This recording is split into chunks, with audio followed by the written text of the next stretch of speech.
Good morning, bedbreads and sleepyheads. Hold on, let me make sure that I've actually remembered. Okay, I did. Perfect. Okay.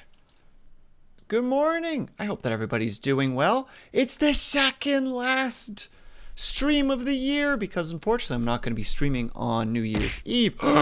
Dill Pickle, I can't believe you would do this to me. First of all, congratulations. Artificer, look at you with your first. And hello, Brian. Congratulations on second Jam Jam. Congratulations on third Jam Jam. Have a safe and quick drive. Quick in the sense of that there's no traffic, not in a pedal to the metal sort of way. That's not a safe thing to do. You shouldn't do that.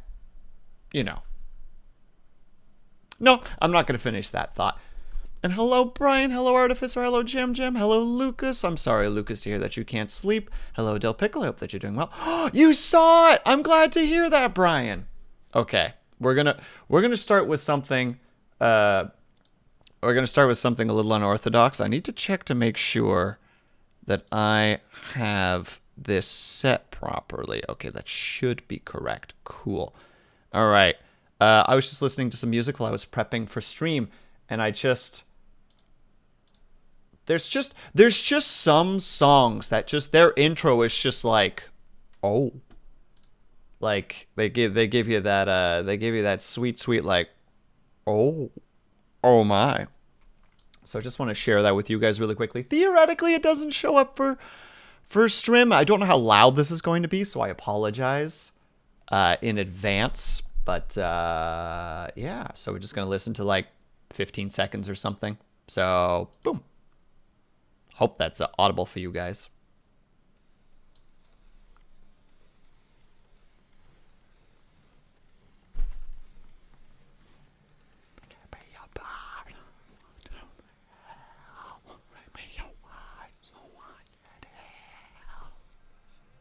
Oh, that introduction, just that. And then just immediately just goes into that really good drum and guitar. Ooh, love that crap. Apologies. This is the new Will until I finally contact my doctor-y-do and go like, yo man, we should probably switch medications. And he's gonna be like, aight dog, let's see what we can do. Or he resists me. Or worse, he says, what if we increase the medication, though? And I'm like, could we not, though? That would be really great. As somebody who's incredibly sensitive when it comes to to medication for some reason, I'm like, higher doses sounds like it would kill me. I got back from work now, too a long time ago, and I found out today that someone licked the shop that I work at. Licked the shop as in someone robbed Dill or Dill Pickle? Or do you mean licked as in like legitimately someone came into the shop and just everything? Because both are horrifying on different levels. One is on like a physical safety level, kind of like a potentially spookiness. And hello, Syrinx, how are you? There's like a spookiness to that. Being like, oh, I don't like the fact that like my workplace has potentially some lack of safety to it. But Syrinx, congratulations on the 7 watch streak. Thank you very much, my dude. But the other one is like psychological damage. You know what I mean? Just knowing that in the shop, everything has dry drool on it. You know? And, like, you start wondering, too, because there's that idea of, like, once you can only produce so much saliva before your tongue starts to get really dry. And it's like, did they, like, hydrate as they were going to? Because if you lick the entire shop, they were probably wearing one of those, like, beer hats, and it was full of water, and one side of their mouth they have the frickin', they just have the hose in their mouth, and they just like,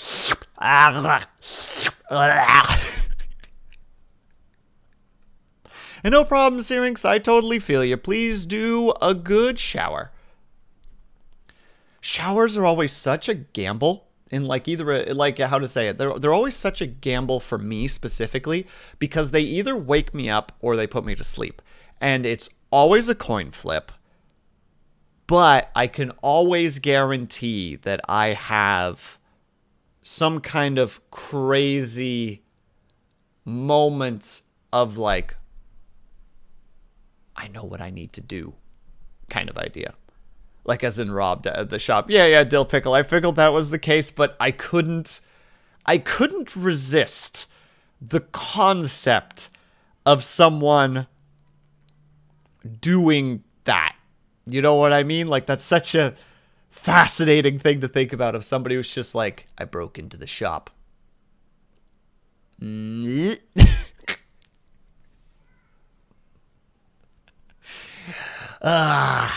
shop owners won't even know what hit them.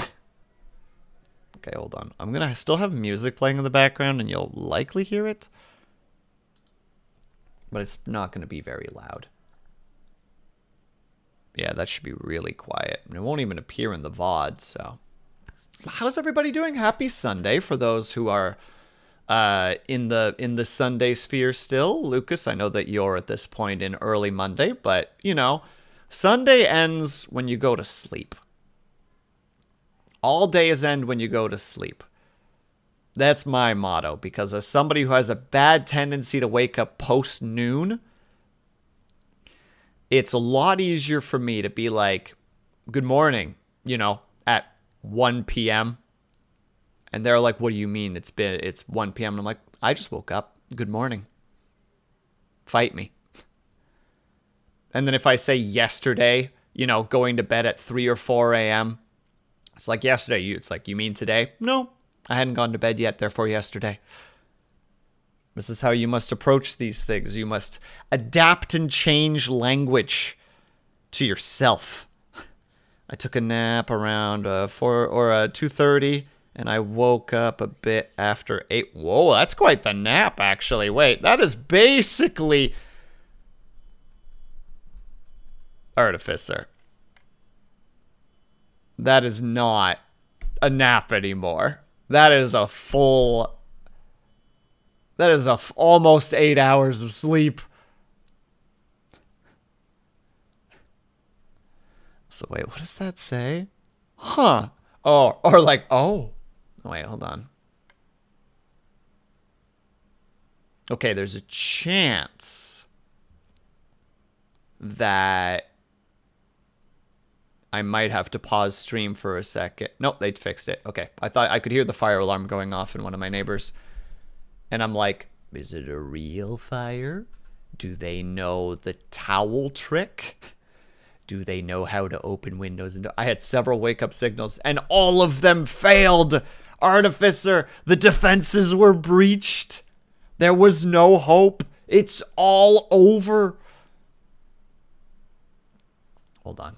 For the sake of everybody, I'm just going to go grab that that one music that I usually play during stream. And I'll just have this on in the background for myself. No, not so loud. No, not so loud. Stop it.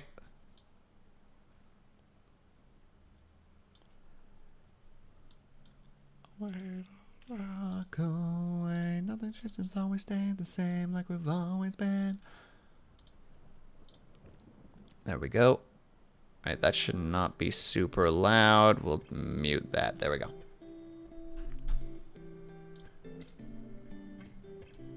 Yeah, it might almost be too quiet, so let's... There we go. Sorry. I'm sorry.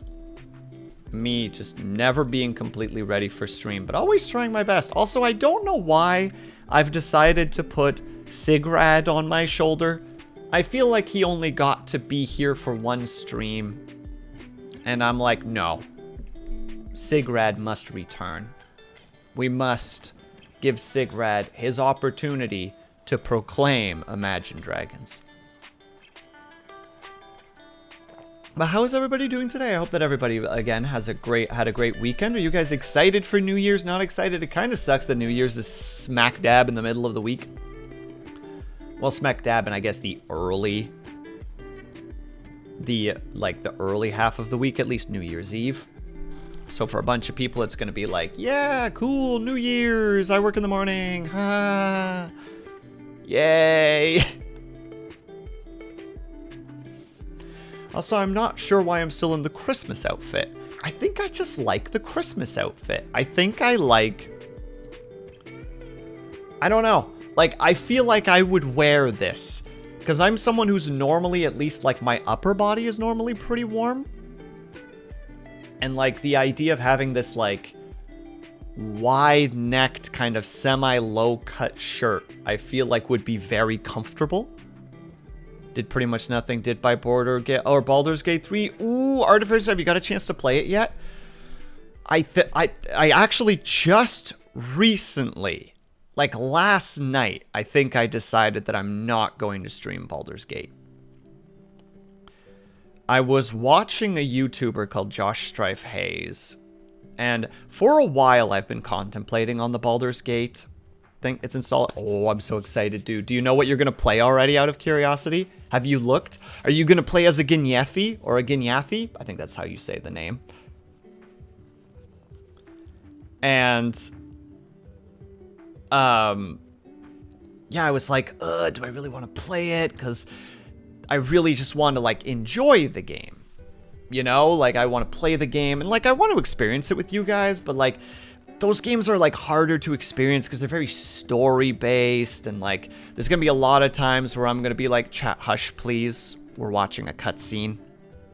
You know, and I'm not going to react as much because games like that have a tendency to put my brain into a state where I want to analyze things. Like, oh, why did this character say that? Ooh, that sounds like it's foreshadowing for something. Da, da, da, da. And that's really difficult for me to express because I'm too busy trying to figure it all out on my own. And last night, I was, like I said, watching a Josh Strife Hayes video, and it was just him chatting about something on, like, one of his streams. Like, it was just a cut down clip, him talking about something, and at the very end, he goes, somebody in chat asked, are you going to play Baldur's Gate on stream? No, because I want to enjoy it. And I was like, oh, he's right. Frick. You know? Like, dang it. I probably won't stream it. If I do stream it, it'll be like a second run of it. But that won't be for a bit still. But I think that's it. And no worries, Artificer. There's a lot of choices. Actually, the other day, I learned how bad... and I'm sorry to hear that. Wait, garbage insurance? Oh, how garbage insurance companies are. Absolutely, Dill Pickle. Those things... Insurance companies are designed to take as much money away from people while giving the least. They are a for-profit company, and they will act as such. There is a reason that, without getting too political, that so many people gave a certain Luigi character a... in response. They are not good companies. I don't care how good their reps are. At the end of the day, they are predatory. But I learned how Google's just how, like, terrible Google's AI search thing is, because I was Googling, because I've also had a drive to play Baldur's Gate 3 recently, and I haven't gotten a chance to yet, but, like, it's on the list of just, like, my downtime stuff. It's really hard for me to do downtime stuff because a lot of times I am tired or I've just worked on something and I want to do something mindless. And a game like that is not mindless. You don't play Baldur's Gate 3 mindlessly, at least myself, because I love investing and engrossing myself in the world. So normally when I'm like, oh, I could play Baldur's Gate 3, I'm in a mindset where I'm like, yeah, but I could play like Crusader Kings 3, you know? Which I did the other day and ended up discovering some powerful ways as an adventurer to spread religion. God dang. But I was trying to Google strong race and class combos. Let me see if it's actually still there.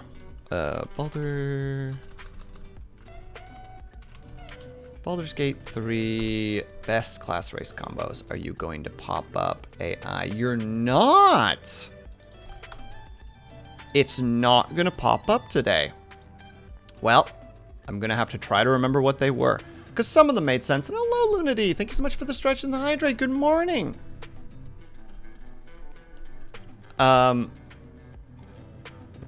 first one was like half-orc fighter. Which was like, yeah, I understand that. The half-orc has like savage attack.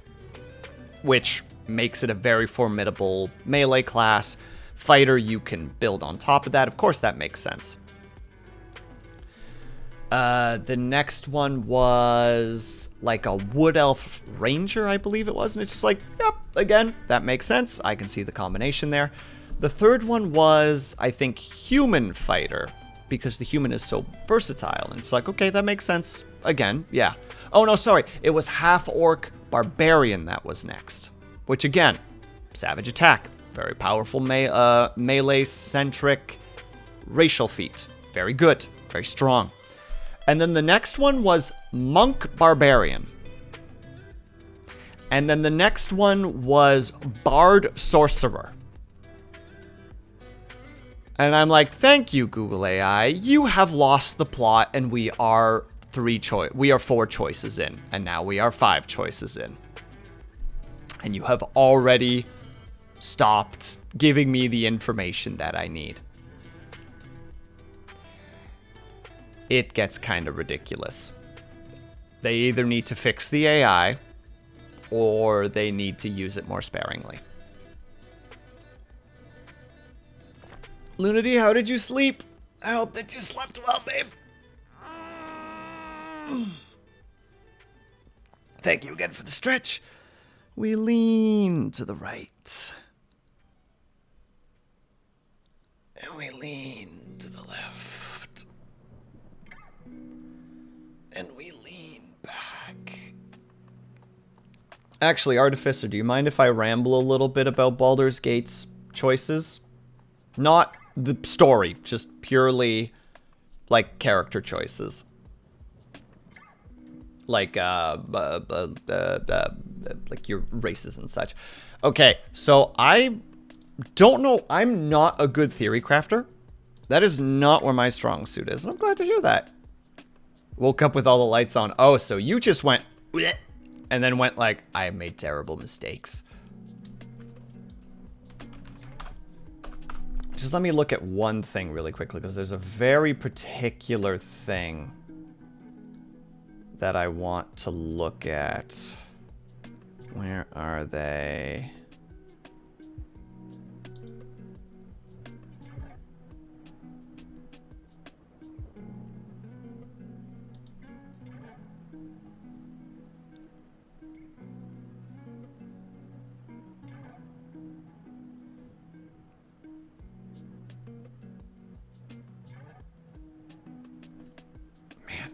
There are some websites that just do not display information well, and it can be so frustrating when it's like, I just want to know how this one function works, and it's just written so unhelpful. I can't stretch without extreme pain. Can you do light stretches without extreme pain, Dill Pickle? Like, just very gentle, just either arms forward and just until you can feel the light stretch, or gently turn your wrists upwards and wrists down and sideways, or tilt yourself slightly, because you don't have to hard stretch to get a nice stretch. Sometimes just a light, like just shoulders back, neck back a little bit, just feel the lightest little pull, just to get yourself slightly moving. Oh my goodness, all these websites are just... As I've heard on the internet before, quote, dog water.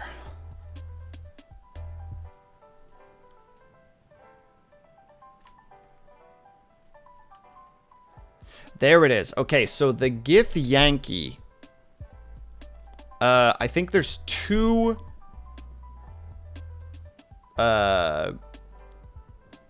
versions of them, but I believe the big thing is their ancestral knowledge, or astral knowledge, sorry, and it's once per long rest, you can choose one of your ability scores. So strength, dexterity, con, wisdom, intellect. I got wisdom and intellect to turn around, not important, and charisma.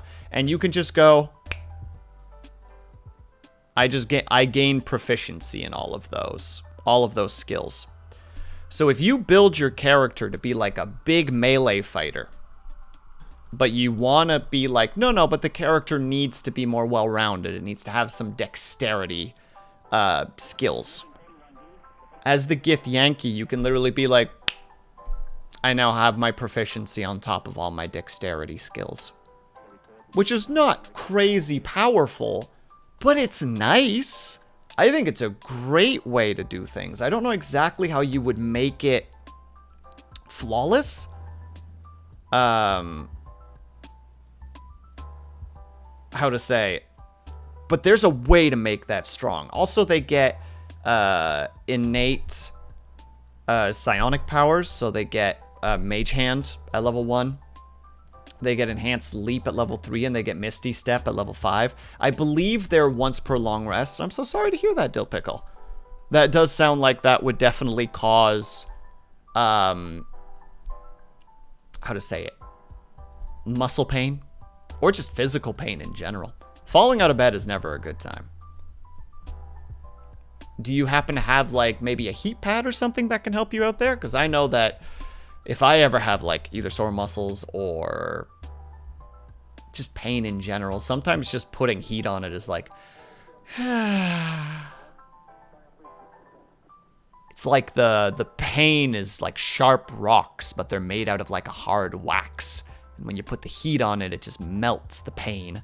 And you're like, goodbye, pain.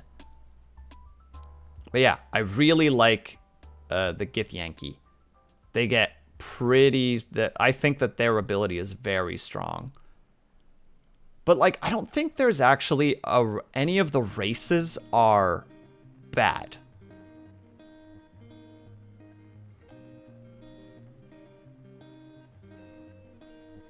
Like, I don't think any of them have any sort of like real like, oh, well, why would I play that? The only reason that you would that you wouldn't play certain sub-races would be like, well, that doesn't work as well with this character, you know? Making like a golden dwarf, for instance. You probably wouldn't take that if you are going for like a mage build, you know, because the dwarven toughness seems like it wouldn't really be that beneficial to you. But you could play as like a dwarf like Draugr, because they have some like nice things. Enhanced dark vision and like resistances against like illusions and charm and paralysis. They get like the spell enlarge and invisibility, etc., etc. Use a tennis ball. Like you, I think I know the technique. It's when you like put it on a surface and then you kind of rest your muscle on that surface and you roll over the tennis ball essentially, or alternatively you hold the tennis ball and you roll it over the affected area. I think that's how that works.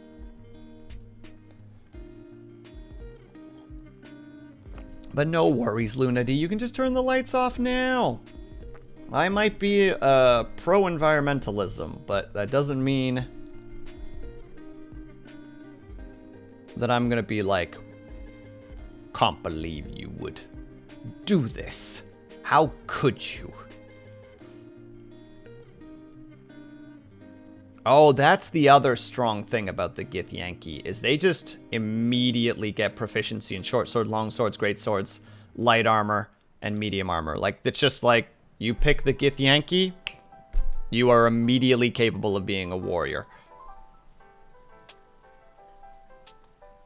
Whereas I don't think the Dragonborn really get anything besides their crazy dragon breaths, which is really neat, but it's one of those, like, they're very one-trick pony-ish. Hiccup.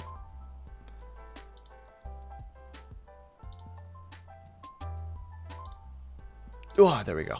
Sorry. sitting out here just rambling about a game that just because I kind of want to play it, but I don't have time. I got to do my VODs today and a whole bunch of other stuff. One of the big things that I need to do soon is, so for those who aren't aware, my little poetry book PDF is now out. It's on my Discord, shameless plug. You can find it in the poetry section. And,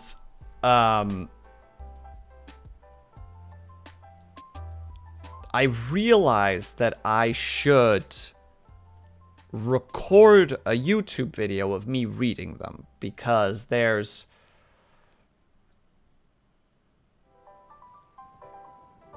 there's a real what's the wording I want to use there? I can do this. Come on now, brain. Some people enjoy listening to the artist's rendition of their own poetry. And I'm like, yeah, I should probably do that, honestly.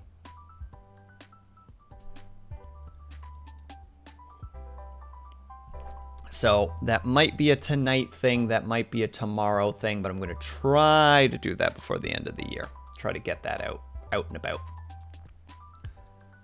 5e Dragonborn are nerfed compared to 4e version. But 4e was a bit more combat focused, right? So I'm pretty sure a lot of things are not as oomphy as 4e, unless I'm completely wrong, because I've never gotten to truly sit down and like look at 4e. So, you know, I'm being like, I know things. I don't know things. Don't know a gosh darn thing.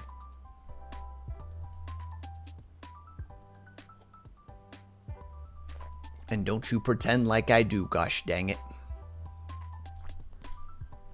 Also, yeah, tomorrow stream, I don't know exactly what we're all going to do, but one thing I would like to do is I would like to sit down and talk New Year's resolutions, what they were for this year, what they will be for next year, see how things panned out from this year, how they potentially will work next year. Obviously, we're going to put some outrageous New Year's resolutions in for next year, because we want to be dramatic. We want to be like, oh, we're going to do this next year. We're going to get like a sponsor. We're going to get partner. We're going to have our highest viewed stream is going to be 500 congruent viewers, you know, just something ridiculous that it's just like, that'll never happen. But if we hit that check mark, ooh, imagine the hype. Only played 5e and a bit of Path. I wish that I knew Pathfinder, Lunity. I wish I did, but I sadly don't. And I haven't gotten a chance to sit down and actually, like, read it. Because as far as I'm aware, for the most part, Pathfinder is just like a crunchier version of D&D. It's got that good crunch to it. It's got that dice crunch. And I think it does combat a little bit differently in a way that I've heard people say is like a better way to do it. And I can't quite remember how it works, because it was a while ago that somebody actually explained this to me. But that's the life we live. Ooh, excuse me. Hua, hua, hua.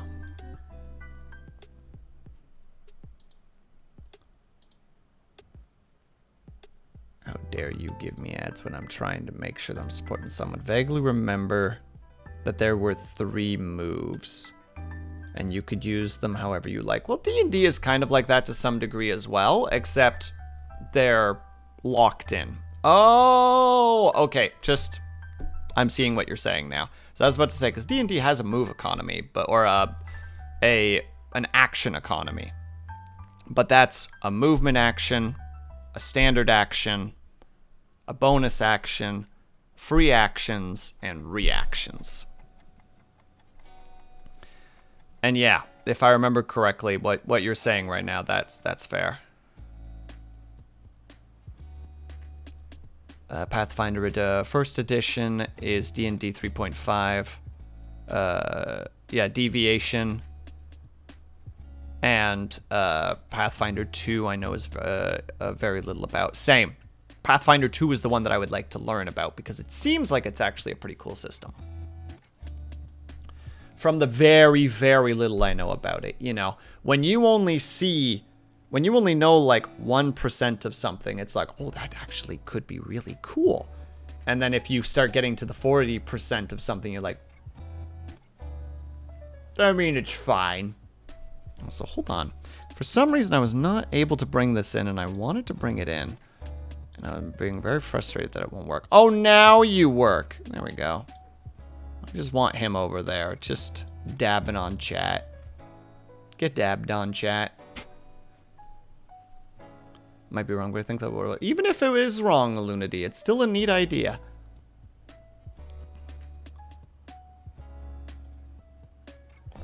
It's still a good idea, and I still like the concept of it. Why are you being cranky at me? Come on. Let your boy have fun. Wow. I've been dabbed at. I can't believe you've done this to me. At least it's getting used. Dabbing on you right back. Oh no, I've been dabbed on. Well, get counter dabbed. Boom. I do it myself, but my hand tracking is not plugged in, and 2, my hand tracking would never be able to figure out dabbing. It just don't work that way. Much to my chagrin. Well, well, well, look who's back from his shower. All nice and clean and hopefully re-energized. That or really sleepy. Both versions are acceptable. Welcome back, Syrinx. I can dab. Well, congratulations, Lunity. Not all of us are as cool as you. The power went out, and it was 110% dark. Wait, like mid-shower? Because that would be how long? For like a second? Or were you just like, time to figure out where the water controls are so that I can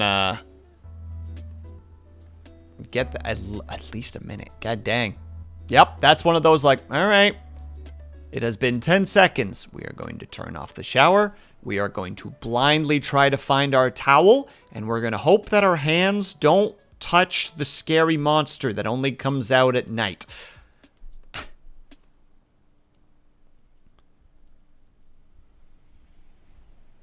Wait, I somehow came across this video where this couple were crying about how someone made the dude shower and he lost all...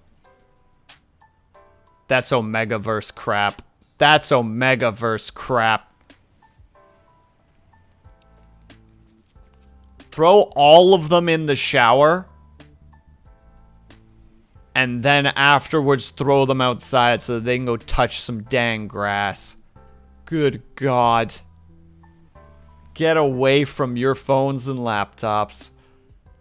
My fate. No, that's very acceptable. Because also the pheromones. Pheromones would probably mean musk. And musk usually implies, well, like at least a hint of body odor. But if they're like, oh, I can't believe they made the guy shower and his pheromones are gone. That means that guy did not shower very often. Which is a horrifying thing to think about. Just got here when we're talking about Omegaverse. Just heard talking. Pavlov, you just happened to come in at the exact time that this topic came up. Or you came in just after the topic was brought up. The video cuts off. Where she's like, well, I can't even. And she started licking. Look, I'm not saying that the Gulag system was good. I'm not even saying that it wasn't war crimes and horrific. But sometimes you just need to send people away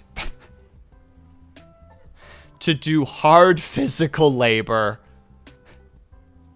until they get their shit together.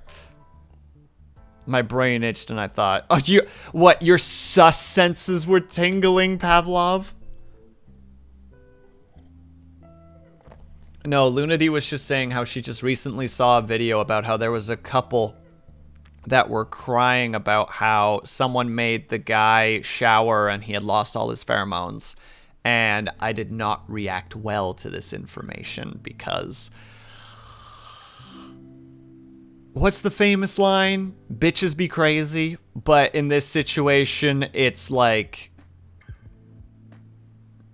the term bitches is just encompassing people that you just want to give a smack across the back of the head because they're just being dumb. Will gets political. All right, let's see what I said. I say things sometimes.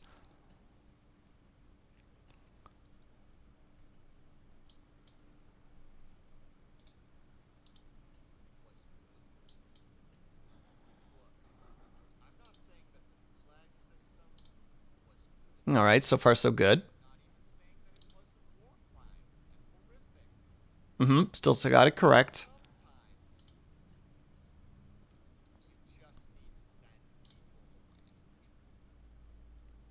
Nope, I stand by that entire statement, Pavlov. I will not apologize for correct opinions. I believe the correct quote. Well, of course, Syrinx, you're right. I apologize. It is indeed what a bitch is more shit than. I wonder if I could find it. Oh my goodness, please. I mean, Pavlov, you missed me already rambling a tiny bit about insurance companies. So, like, you know, I try not to get political on this stream, but every now and then, it slips out. Good morning, Minerva. I hope that you're doing well. Have you gotten a chance to have some holidays in the sense of you're not working? Because I think you said you were going to have a couple of days off. And then that you had to do like 12 hours of training. But after that, you were kind of free. I hope that that's the case. And that all got sorted and that you can actually be like, this is my bed. Or this is my computer. And with my video games, or this is my movie set collection, or whatever it is that you enjoy doing to relax.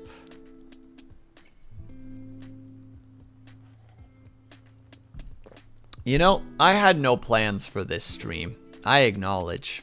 So that's why we're just here chatting.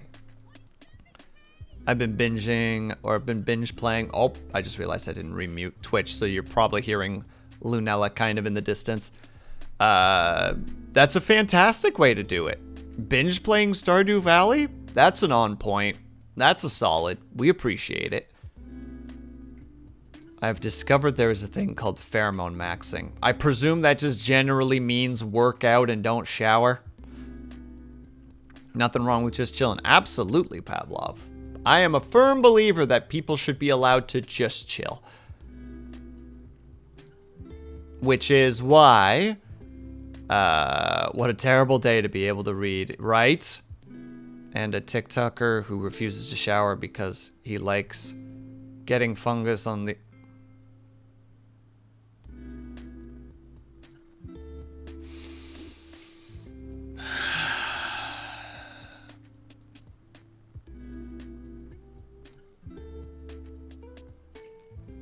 There are so many controversial things that I want to say right now, and I'm going to not. And instead, I'm just going to say, I hope they get help. I hope they get help.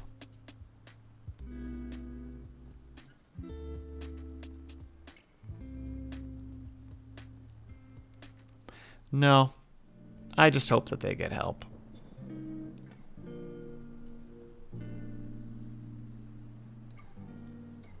It is suddenly very misty outside. Yeah, like I said, don't really know what we're doing for stream today. I was like, we'll do the just chat. We'll chat a little bit. We'll figure out something. A part of me was thinking about doing the as a Christmas present or a post-Christmas present for Luna D to draw her as a gremlin. But I'm not sure yet if I'm gonna do that. That was the thing that crossed my mind. Like, well, we'll keep it in the pocket. We'll be like, I will only do this for insert outrageous demand here. Lady Grimlady, you are not the first to say that, Pavlov. This seems to be a term that people have adopted. And I wonder what it means. Sorry, Lunity. I have to profit off your likeness. That's just the name of the game. I hope you'll forgive me. Oh, that's something that we can do. This was something I meant to do. Give me a second.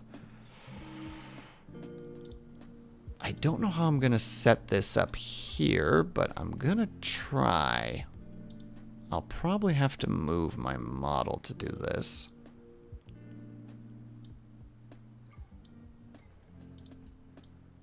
Yeah, we'll move over here for now.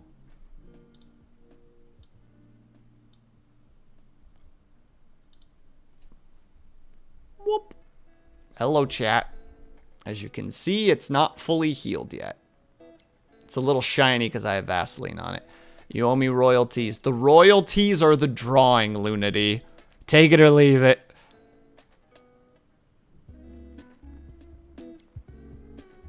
There, now it should be behind me. Perfect. Okay. Will, what happened to your hand? Did you punch an evildoer and save the day?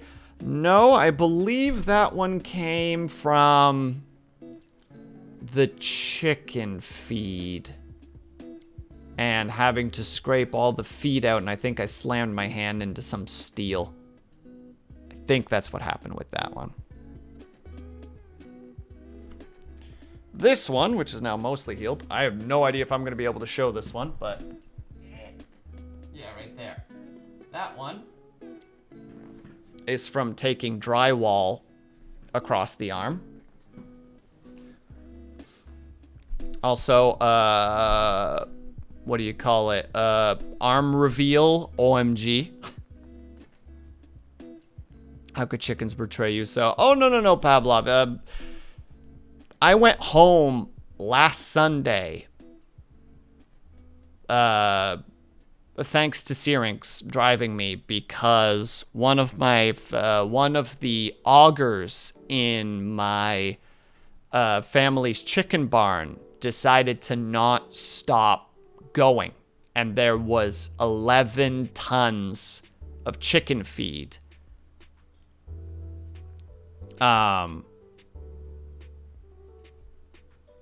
just laying there as like a mound. And we had to get that out of there. So what we did was we got the feed truck to come in, and we like vacuumed the feed out. But it's like all over the place. So we had to like scrape it. And all of it is like under stuff, so you have to like fidget your way under things. And there's a lot of little bits and pieces everywhere that you can slam your hand against. And when you're trying to go as fast as you can, sometimes you neglect speed, or sometimes you neglect safety for the purposes of speed, and then you take a little bonk to the hand. I mean, I had scratches all along the hand and they've all healed. I'm telling you, I am in the cult of petroleum jelly. That stuff is miracle material. Don't at me. Mostly because it helps reduce the chances of scarring. But all right, so here's what we're gonna do. I don't know if we have enough space. Hold on, 2, 4, 6, 8. How many pole things can we have?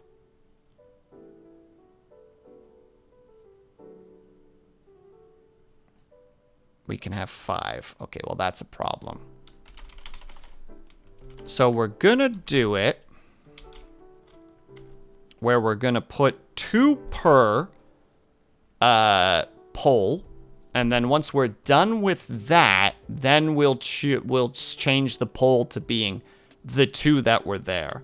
So classic.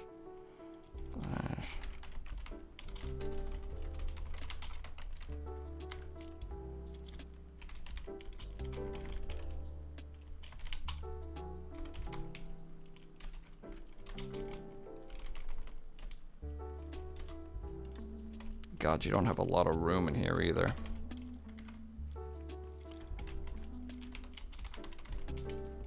Just for context, we're going to eat...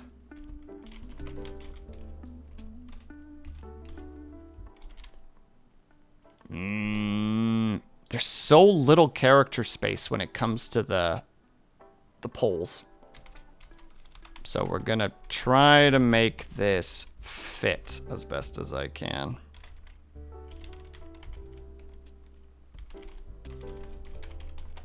All right, for context, I can't really see my thing at the moment. There we go. We still have a bunch of Kit Kats that we haven't tried from the lovely box that Scotty had given me. So what we're gonna do is I'm gonna let you guys decide what we have this time. But since there's too many options still in terms of what we can and can't have, or what we can have in terms of poll numbers, we're gonna just make it so that classic and chocolate orange are gonna be on the same one, and the golden caramel and the dark chocolate one are gonna be on the same one. So what we're gonna do is we're gonna first choose what you guys want, and then we're gonna take the one that wins and we'll split it in half again so that you guys can choose what you really want. Because it's the only way that I can think of off the cuff that makes the most sense. We're gonna do that for, we'll give you 2 minutes. Heck, it will even allow for additional votes because I enjoy chaos. But yeah, while we're doing that, while we're letting that poll go, for context, for those who haven't gotten a chance to see it, our lovely boy Scotty decided to be an absolute legend and buy me one of those, like, treats from Japan boxes. And even though we've already had a bunch of these, we have not really done a lot of damage to the box. So, we gotta keep doing damage to the box. I might also do it that tomorrow when we do our last stream. We'll also try to devour a bunch of this box as well. Because quite frankly, I want to try some of them, you know? But I don't want to eat them off stream because somebody was kind enough to give them to me, and I want to be like, well, let's make sure that... Jesus, my hand is veiny today. Ugh. That chat gets to decide which direction we go with things. It seems unreasonable otherwise. I'm just going to sit here looking at my hand, being like, ugh, look at that disgusting hand. Look at it. It's so gross. Blech. That's why we're going to drink tea instead. Out of my, in case I haven't shown it before, out of my My Little Pony mug. A friend of mine got that for Christmas many years ago. It is the best mug I've ever had because it's a massive mug. So it holds copious amounts of tea. So I'm like, yes, please, and thank you. And everyone's like, why do you have a My Little Pony mug? And it's like, well, one, because it has incredible volume. And two, because I used to watch a lot of My Little Pony Friendship is Magic. Because it was good. Cookies and cream and chocolate mint. I have a suspicion I know where this is going to go. But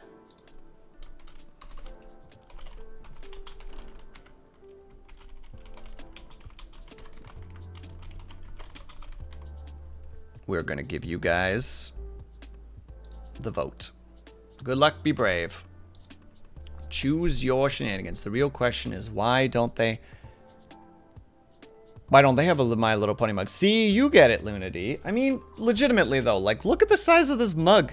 Like, compared to my hand, you know, banana for reference and all that. Like, it's a big mug. I prefer your nerds rule. Oh, I can go get that really quickly, just so everyone understands. 1 second. And also, you get to see my gross headphones on screen.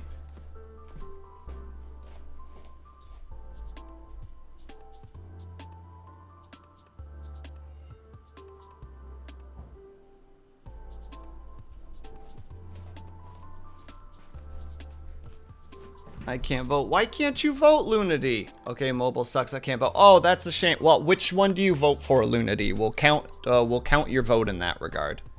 There you go. A mug that I believe my mom got me because my mom is very into calling me a nerd. And then always prefacing afterwards with like, and that's not a bad thing. And I'm like, but thank you, mother. Thank you, mother dearest. I appreciate you having to clarify that rather than me being like, yeah, I know. But just size comparison. Look at the size comparison. This is the mug of like a relatively large guy, and this is the mug of one of the more of like those a more petite individual. When you put like your hands together, you know what I mean? And there's the like whoop, but like it's like that, and you're like, I can curl my fingers around all of your fingers. And they're like, my hand's not that small, and it's just like, what's happening here then? Lunity, what was your vote going to be?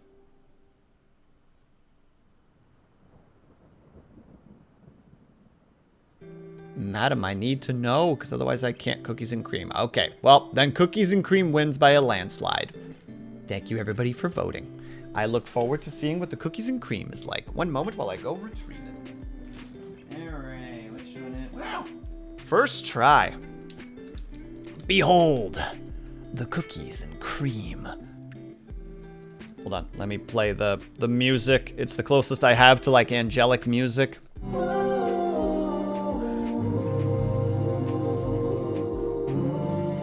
It will not focus on it. There we go. Cookies and cream. Wait, I do have that set up on here, right? You guys did just hear the wah, wah, wah, wah, wah, wah. You got me like, oh my god, that's so much better.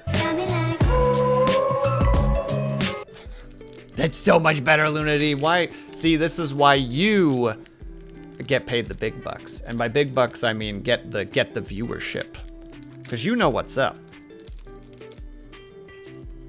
Oh yeah, that's got cookies and cream. Look all over it.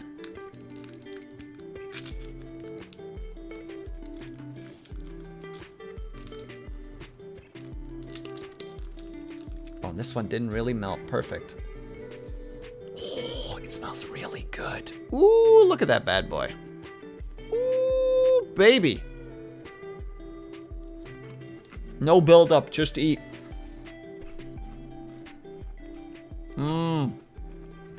Oh, that's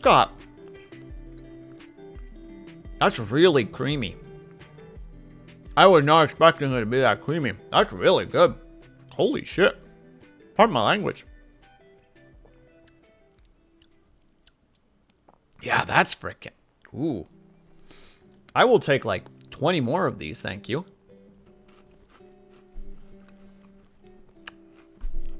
They are gone now. Very rapidly. I cannot eat these fast enough. And also now I am sad that it is gone.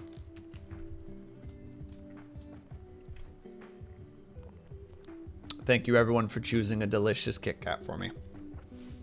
Where did I put the notes? Now we go here. And we must sadly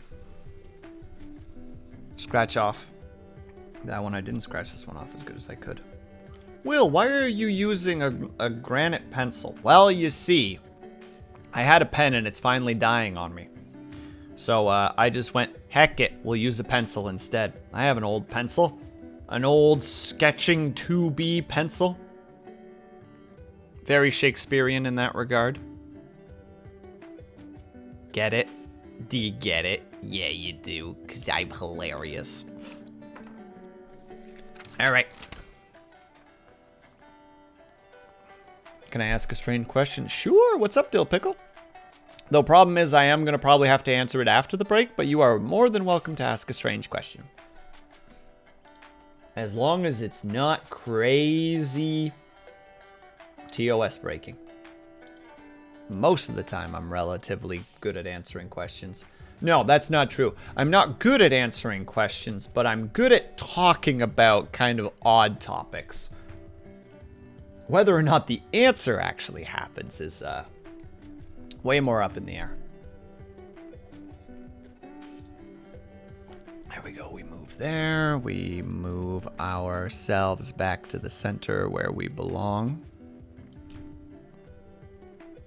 Boop.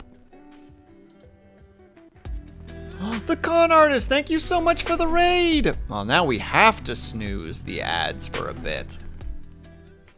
Hello, con artist. Hello, Highland Rose. Hello, Jololo.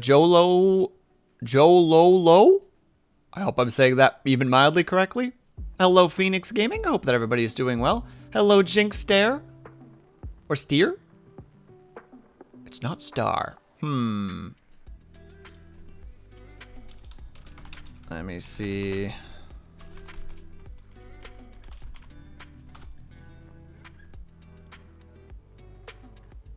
How Jolo can you go? I'm doing my best. Ooh, Lego. Heck yeah. What were you building? How's it going, con artist? I hope you're doing well. That pause will haunt me for the entire decision on my name. Look, dyslexia is a hell of a drug. That's all that I can say about that. But welcome, everybody. For those who don't know, my name is WillSleepsNot. You may call me Will. You may call... Maybe I should stop the dab for a second. It might be making me look bad there. For those who don't know, my name is WillSleepsNot. You may call me Will. You may call me Sleeps. You may call me WillSleepsNot. I'm an insomniatic, dyslexic, ADHD VTuber who plays a variety of games. And on Saturdays, I sometimes do art. And I actually did art on Saturday, now that I think about it. Wow, that's crazy. If that sounds appealing to you at all, please, by all means, sit back, relax, get cozy, get comfortable. And if not, thank you so much for stopping by. I hope that you have a great rest of your day. Now I'm wondering if I should be Jinx Star. Like, Jinx Star is the superhero that grants wishes, but it's like a monkey's paw situation. You know what I mean? Like, people can definitely give... people go to Jinx Star to be like, please, I have a thing that I need. And Jinx Star is just like, oh, I can make sure that happens for you, but you won't like it. Maybe they're a supervillain or an anti-hero. Probably an anti-hero. They don't intend to do anything bad, but they do. I was making the Millennium Falcon. Hi, how far did you get? I hope that you're having a great time with it. I haven't played with Lego in years. Most people stop and the brain reboots when they try. Not just you, you're all good. I mean, technically that means you're successful, right?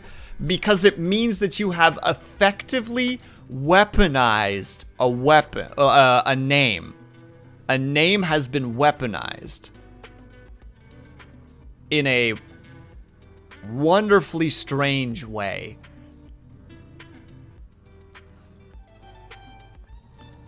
I see Imagine Dragons on your shoulder. Oh, so, Jinx, that character, this boy right here, let me just increase his size a little bit. His name is Sigrad. He's from a... Oh god, how long was that stream? I was doing a stream of Crusader Kings 3 with Avatar 7. And I created an adventurer. I created an adventurer named Sigrad, and his backstory is essentially that he has the scale, or the scaly feat, or the trait, and he doesn't know what it's about. And one day somebody told him about the legendary dragons of like the East, you know, of like China and Japan. And he took that as, I'm a descendant of dragons. Dragons are real. I am a dragon and I will spread the power of the dragonkin to the world. So that's Sigrad. And his first child was Signerd, because he was really good at learning things, and I had a very good time with that. Let's see, today was the Toronto Polar Bear skate, where people skate in their underwear under the Gardiner Expressway. Would you do it? Oh god, no. The closest I've ever been to doing something like that was I ran around in a blizzard in a t-shirt and shorts. I regretted that real quick, especially when I tripped and fell into the snow. and was like, "Ah!" I managed to finish it after not almost 10 hours, so my brain is fried. Absolutely reasonable.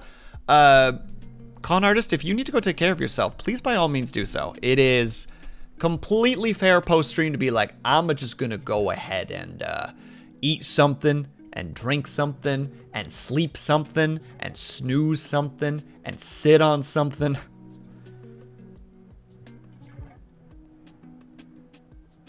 I never thought of it that way. I could use that from now on. Confirmed lore. Heck yes. Sigrad is a rad dude. Hey, you know what's up. Maybe I should start my Lego set this week. You should, Lunity. You could do that tomorrow. Day after tomorrow. Sorry. Oh, well, it would be tomorrow for you, wouldn't it? But it's for charity. Oh no, Dill Pickle. That actually changes things significantly. Heck. Big heck. Give me a little bit of time to think about it, because unfortunately ads are popping up, and what we like to do around here is we just take a quick 3-minute break during the ads so that nobody really has to deal with them. We like to get up and stretch if you can and are able to, that you go get something to eat, go get something to drink, to make sure that you guys are taking care of yourselves. So unfortunately, I have to be back for 3 minutes. Con artist, if you need to go take care of yourself, please by all means do so. Don't feel that you have to be obligated to be stuck here. If you need to do self-care, please do so. But we need to take a quick 3-minute break. I will be back ASAP. BRB.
Whoop, that's the wrong screen. We're back.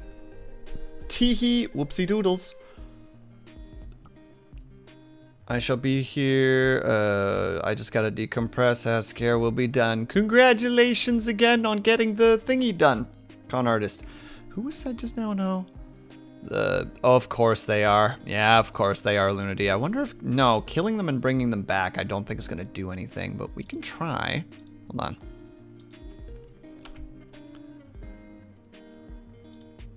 Let's test this out and see where it's at. Oh, no, it's bad. Yep, that's just gonna be laggy forever, and that's how it is. And hello, not the big boss. Welcome.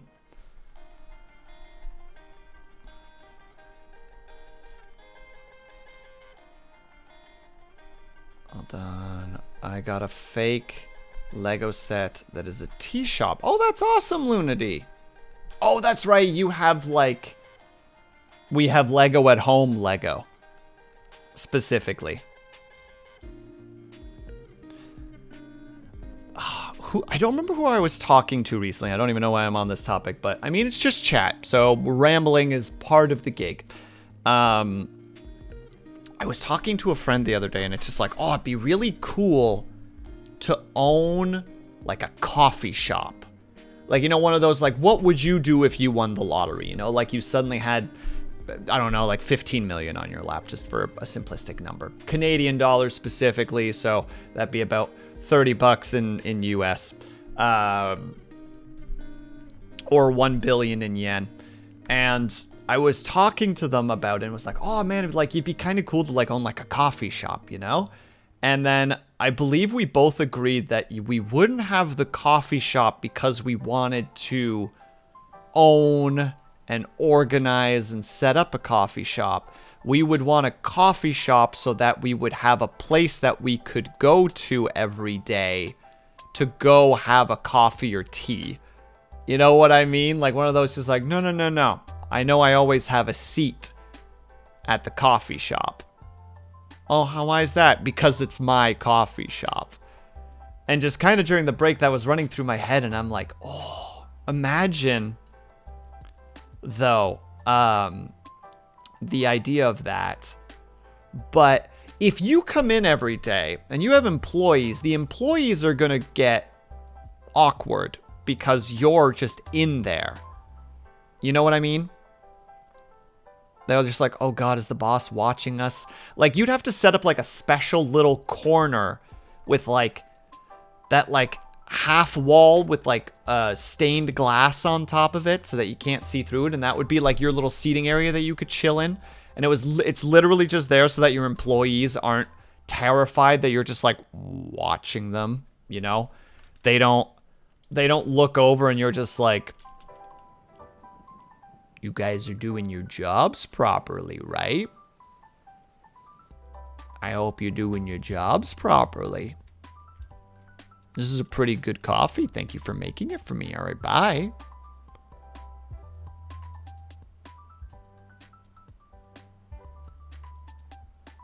You guys are still doing your jobs properly, though, right?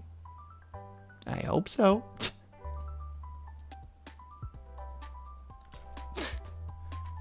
Just out there just being like, no, I'm not here to judge you guys. I bought this place to have my own atmosphere, my own chill coffee atmosphere. You guys are part of that and you're getting paid well, gosh dang it.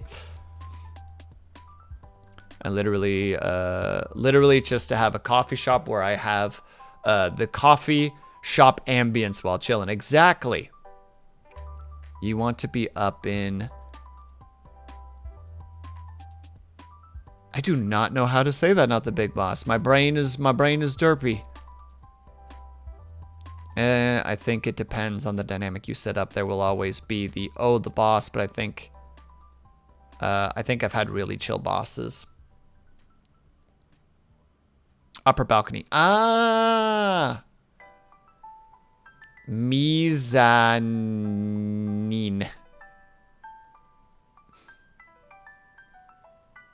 Did I crush it, Lunity? Mezzanine? Mezzanine.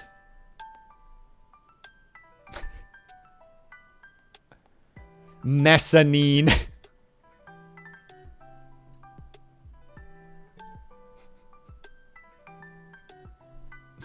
No, I'd be on the ground floor, but have like a little area that's basically like a VIP section, but it just has one table and a really comfy chair that is by one of the front windows. And the only person that can go there is me. So that I can just sit there with my comfy chair and like, I don't know, like a French vanilla or something, or another like really sugary kind of coffee, and just a laptop that for some reason I have. And whenever somebody rudely asks what I'm up to, I'm just like, oh, I'm just writing my novel. I'm just writing my novel. I like to come here to write my novel. It does make me wonder if that could actually be a thing, though. Because I know that there is definitely a thought process. There's like a human psychology where it's like, don't... One of the reasons that a lot of people have insomnia is because they take their phone with them to bed. So they teach their brain that bedtime is phone time and not sleep time. And the same is the case that if you have your computer in your bedroom, there's the potential that it is harder for you to sleep there because the room is associated with either work or with gaming or with any non-sleep function. So the thought process is like, well, if you actually were like, no, I go to the coffee shop to chill and to write. And you have like a with the money that you would have there at that point, you could just buy a casual laptop. If you just were like, no, this is the writing laptop. Like, I feel like you could make that work. WillSleepsNot. Oh my God. WillSleepsNot is a good name for a coffee shop. Dang it, you're right, not the big boss. That's how the WillSleepsNot brand expands, you know? We have streaming, we have YouTube content, we have poetry books now that might potentially be a yearly thing, you know? And then we expand the brand into coffee shops. Absolute madness. Well, that boy's got to be back in here now. We need that dabbing because we figured it out. Not the big boss has got the plan down. Oh, yeah, I'm glad that I heated up the tea a little bit. Ooh, it's the cookies and cream tea again, by the way. Ooh, baby. Ooh. I still have the bag here, so for those who are interested in it, where's the hand cam? Where'd I put it? There it is. For those who are interested in it, it's a pretty generic, it's just Tetley. But the cookies and cream, I'm very, very happy that my mom was kind enough to let me have a couple of bags. Because this is pretty tasty. It's basically just a black tea, like an Earl Grey. That's the wrong one, Will. You want the one below that. It's basically just Earl Grey, but it has like these hints of like cookies and cream in it. Just like if you were to have taken like one piece of like a chocolate bar, of like a cookies and cream chocolate bar, and just dropped it into your tea and then mixed it, that's kind of what it tastes like, where it's like, ooh, it's just some nice little hints of it. And now that we've had the cookies and cream Kit Kat, I've already got that in my, on my palate, so every time that I sip the tea, I'm just like, oh, that's right. I remember that Kit Kat. Wonderful. Love that. Wonderful. Yum. And I think to answer your question, by the way, Dill Pickle, from like 15 minutes ago at this point, I'm pretty sure. Am I allowed to wear like some kind of insulation? Like, I don't know, like stockings is not the correct word. What the heck do you call those? It's a thing that's usually associated with things that women wear. It's like that really tight, very thin fabric that is basically like, I think it's all the way, it goes from like your hips to your toes. Like it has feet in it. It's like a half onesie. I don't think what they're called anymore. Have you had the cookies and cream beaver tail? Not the big boss. I'm about to ruin everything that you know about me. I don't think I've ever had a beaver tail before. Yeah. I'm sorry you had to find out this way. The opportunity, I don't think just has ever come up. I think it's always just been like, there was kind of a potential for it at one point, but there were like, this was another choice, and the other choice was something that I knew already. Not fishnet still pickle, but close. It's okay, not a cause to unfollow. Whew! All right, we dodged a bullet so far. But there is a cost to unsubscribe me. No! Please! My tiny amount of finances. How are we supposed to get the coffee shop without the subscribers? What the frick am I thinking of? Luna D, help! What is the thing I'm thinking of? I'm thinking of pantyhose. I figured it out.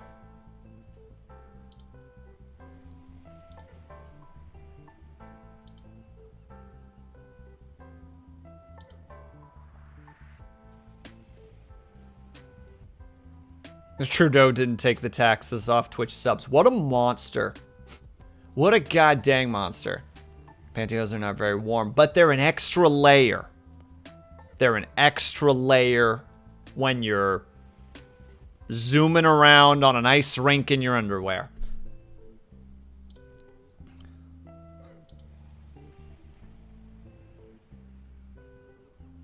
I think of long johns, but that's not underwear, though. I guess technically you could argue that they're considered long underwear. I don't know. If it was like, yeah, like long johns or like of such.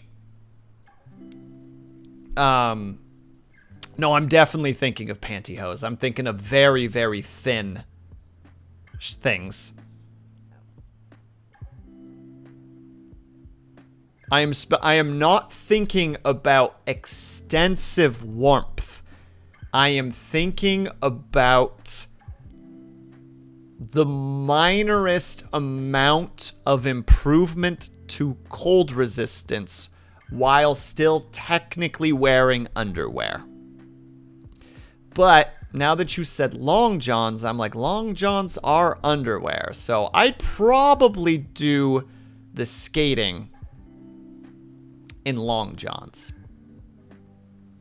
For the purposes of charity, I'd do it. I'd not let anybody know I was there, because the ability to, one, probably find pictures of me would be horrifying. Two, the idea of there being pictures of me without a shirt, also horrifying.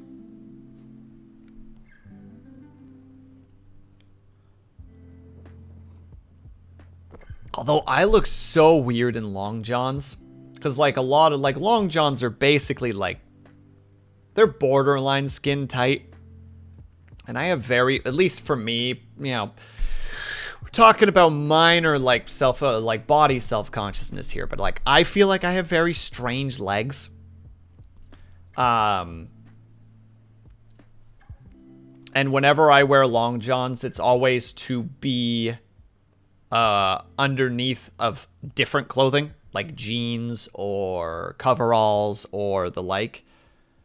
And yeah, whenever I put the long johns on, I'm always like, oh god, I forgot what my legs look like in this. Ugh, put the second layer on. Hide that shame. That and long johns are so uncomfortable in the crotch area. Good god. Long johns are not designed with comfort in mind. They are designed to make sure that you don't freeze. You probably have legs that go for days. They go for days because nobody wants to pay $1 for them. Got him. Ah, got him, me. Get dabbed on me. 1 second. Where's that darn thing? There. Get dabbed on me. Get heckin' dabbed on.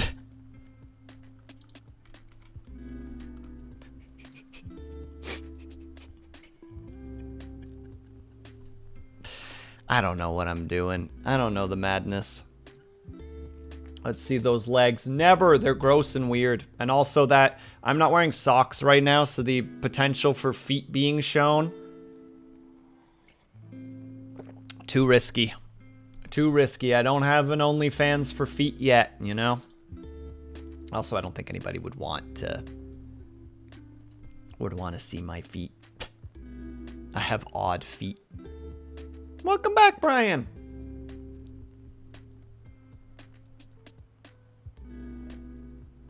Hold on, I'm doing a quick scan to make sure that I didn't miss any messages because I feel like I missed something. Oh, wait. I did miss two of them. My bad. A caramel macchiato? I don't actually know what that is. Not the big boss. And Will, I'd like a soy latte with 2 pumps of caramel and an extra espresso shot. Right away, hun.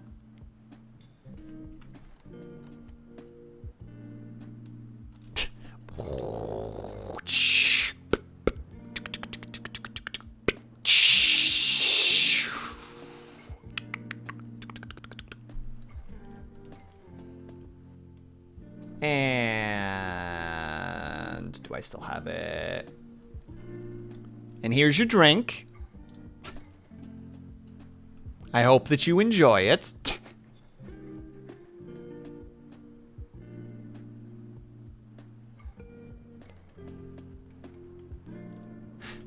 Haha, I was ready. I was ready. I want it in the nerd mug, though. Are you really gonna make me draw the nerd mug really quickly? A soy latte with an extra espresso shot and 2 shots of caramel?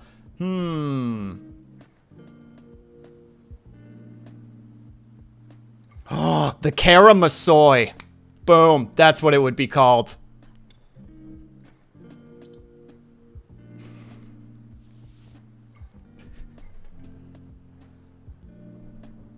Boom.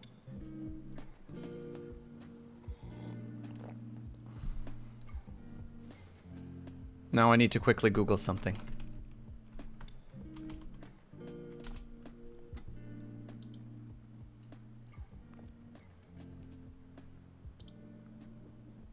Because I don't remember what Karamasu stands for anymore and I'm panicking.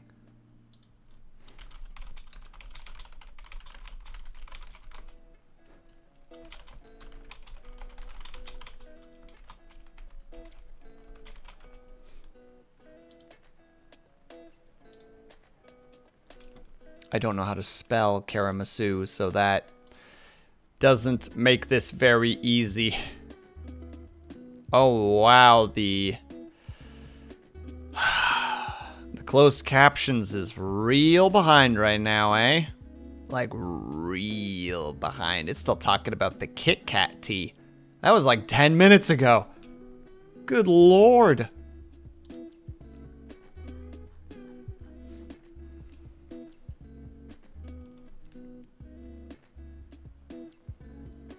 Sorry, I'm also just kind of enjoying the jams.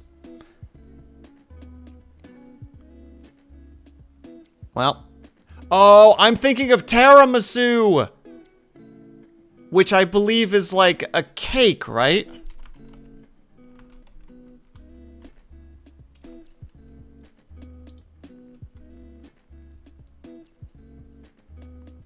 There it is. Tiramisu. It is an Italian dessert made of ladyfinger pastries dipped in coffee. Yeah, actually, I think it would sit relatively well. So there you go. It would be called a caramel soy. A caramel soy. the Luna D drink of a soy latte with 2 shots of caramel and an espresso shot would be a caramel soy. A caramel soy.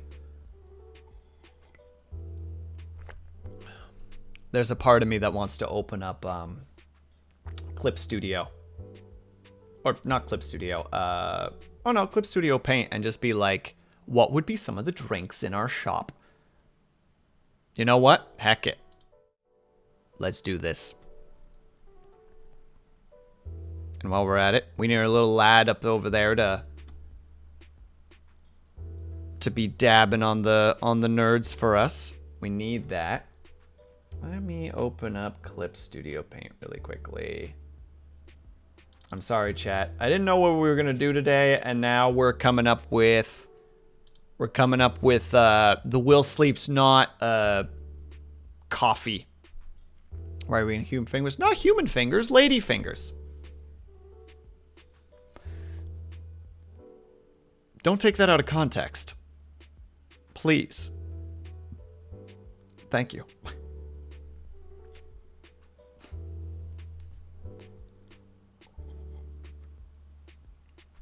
All right. Will eats ladies' fingers. Look. I don't eat ladies' fingers. I go hum. Hum, hum, hum, hum, hum, hum, hum, hum.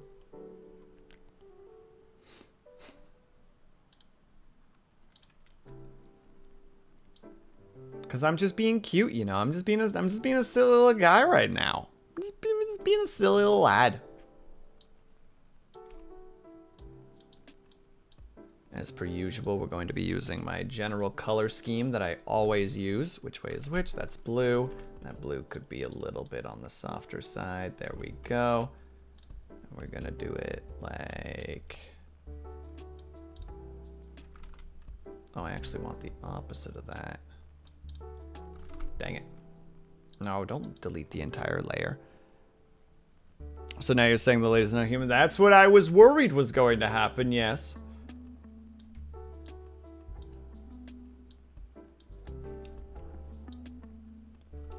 That was, in fact, a concern that crossed my mind. Man, I cannot make this look the way that I want it to look. Mer. Mer, I say. Well, we're just doing it straight then. Whoop.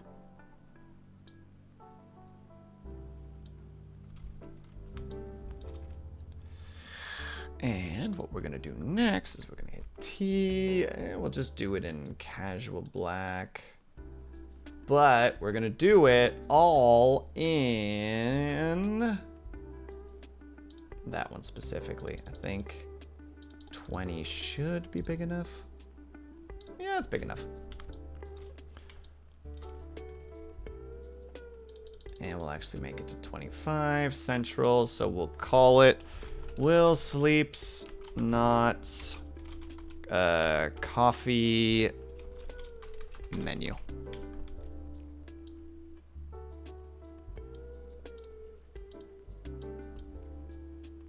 Let's put you to 30 specifically so that you take up a little bit more of the top of the screen. We'll give you a nice little white outline. Actually, no, we'll give you like an orangey outline. Yeah, there we go. So, the first one we called the, hold on, I need to see how to spell tiramisu. That's how you spell, so it's the Cara Missoy, which contains, it is a soy latte, 2 shots, was it 2 shots or 2 pumps? I can't remember exactly what it was. 2 pumps of caramel.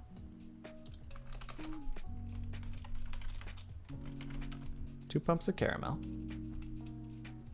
And an espresso shot. This needs to be 25.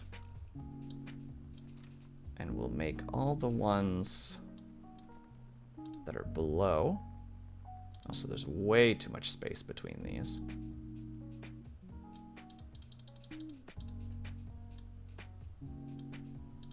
There we go. We have the Karamasoy.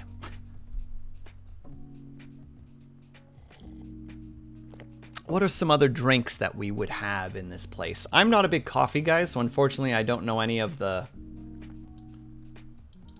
wonderful titles and names that coffees have been given in the past. Because that's just not for me. I'm not a big coffee guy. Cafe white mocha? And what's that specifically, Lunity? But we have to specialize it though. It can't just be like, you know, like a French vanilla and it's just like, oh, what's in there? Oh, it's just a French vanilla. It's just like, no, it's gotta be like the Sleepy Frenchman or something. Which would be like, it's a French vanilla with a shot of NyQuil.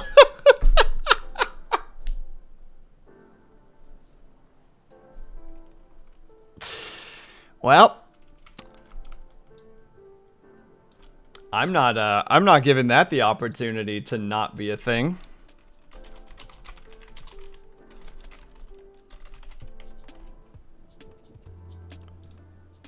It's a French vanilla with a shot of how do you spell NyQuil again? NyQuil. There it is. Oh. It's an espresso shot. Look, they gotta be like on theme, you know?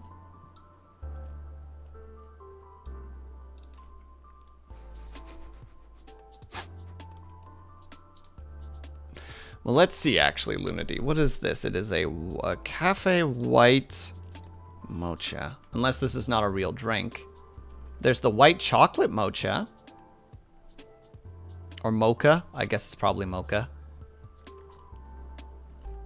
So, it's espresso, steamed milk into a mug using a spoon to hold back the foam, topped with whipped cream and serve. Okay, so no, that doesn't seem right. Where's the white chocolate part come in? Yes, mocha. Got it. Sorry, this is where we are now, chat. I'm in a weird creative brain and I need to make random coffees. This is the life we live. I hope you enjoy. If not, please go wherever the wind may take you. With tobacco leaf. Wait, is that a real thing? Tobacco leaf tea.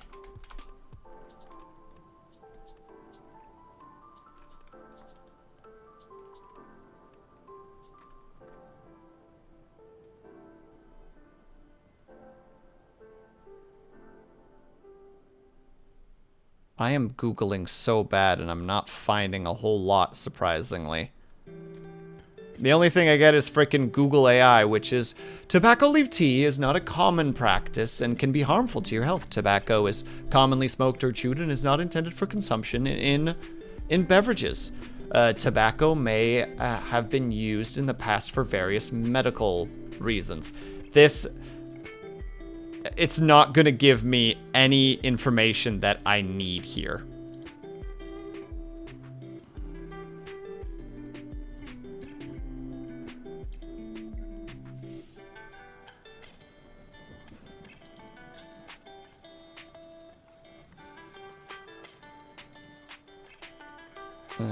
Always been a big fan of hazelnut coffee.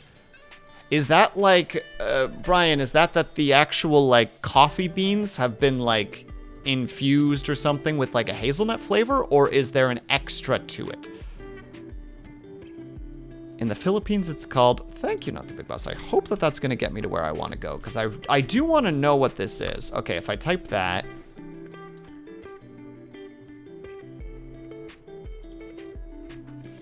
I am not going to pronounce this properly. My God.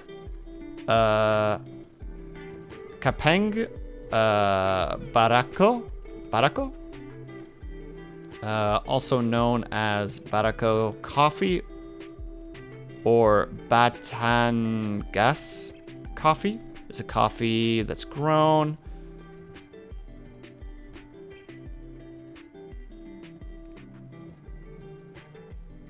Barako in the language of the Philippines, which should be Tagalog, or is it not Tagalog?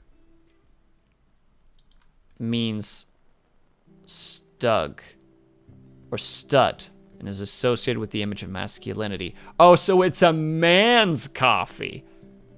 I believe it's the former, though there is a hazelnut creamer. I mean, that's fair, Brian. If you really want a hazelnut, that hazelnut coffee, you put some hazelnut creamer into the hazelnut coffee so that you can hazelnut while you hazelnut.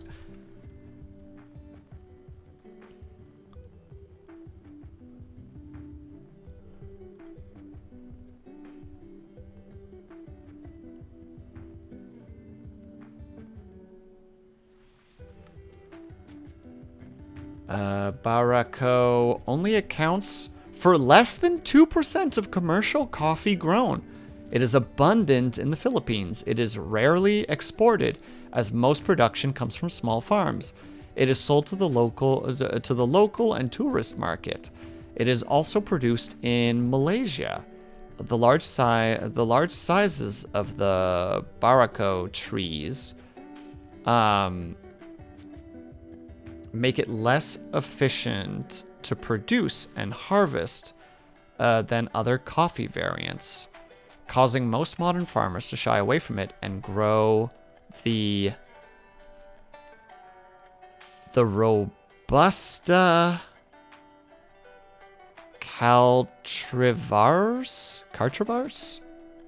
instead. However, there is a recent interest in reviving and conserving Barako, including increasing preference for it in local coffee shops in the Philippines. Preparation: it is prepared by a drip brewing device. So it's usually made with a French press, or by simply pouring hot water onto the grounds and filtering. It is traditionally prepared black or sweetened with. There's no way in heck I'm gonna be able to pronounce that. It looks like it's like brown sugar. Muscovado sugar. Baracos usually can be used to make espressos and other espresso-based drinks. Can we add some dirty soda to the menu? I'm not sure what dirty soda is, actually, Dill Pickle, if you wouldn't mind sharing. I am learning a lot right now about Barako. Barako coffee, specifically. Or at least the Barako beans. Coffee beans. And that they're actually, like, not super common. Huh. Other uses. Aside from being a brew, Kapeng Barako is also used as a body scrub and spa treatments. Batanguenos use Kapeng Barako as an alternative to soap or a soup as part of the rice dish. It is usually used when eating tapa or any dried or fried rice. Kapeng Barako from Batangas is now gaining popularity among consumers, mainly for its unique, authentic, and traditional appeal.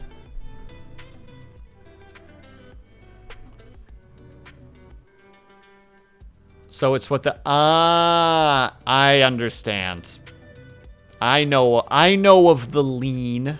I am aware of the lean mean Sprite and what is it again? It's Sprite and cough syrup, I believe.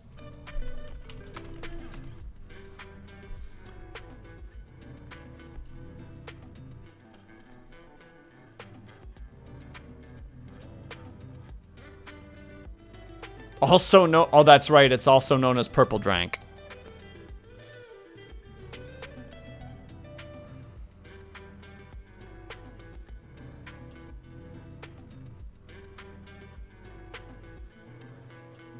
I'm sorry. It's a mixture of codeine, cough syrup, soda, and hard candy. I didn't realize that hard candy was also involved.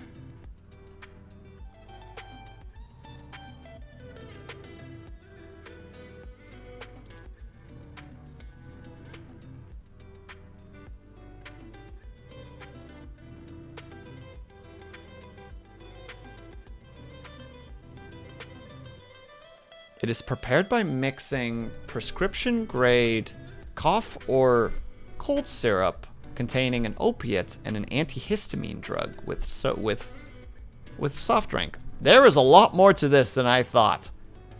And no, that is not going into the Will Sleeps Not coffee menu. Absolutely not. That is not how we do things around here. We are a reputable place. We say as we have the Sleepy Frenchman. Just ignore the Sleepy Frenchman. Don't worry about that one.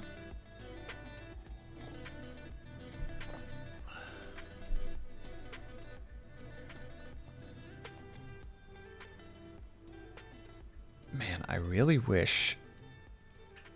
Oh, cool. And the place that actually has the recipe, when you click on it, you get a 404. Or sorry, a 502 bad gateway. Fine, I'll recipe it then. So let's see. This place says to make it, it's milk, how to say it, white chocolate flavored syrup, espresso, and sweetened whipped cream. All right, that makes sense to me.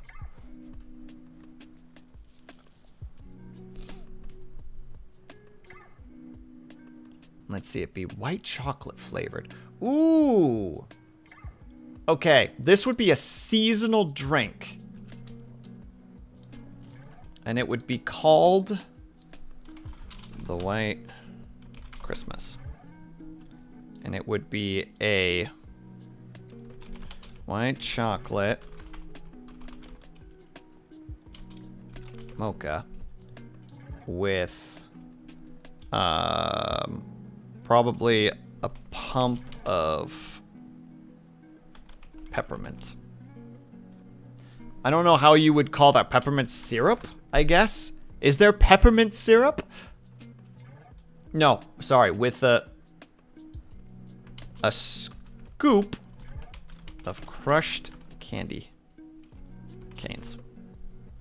There you go. That's a seasonal one, though.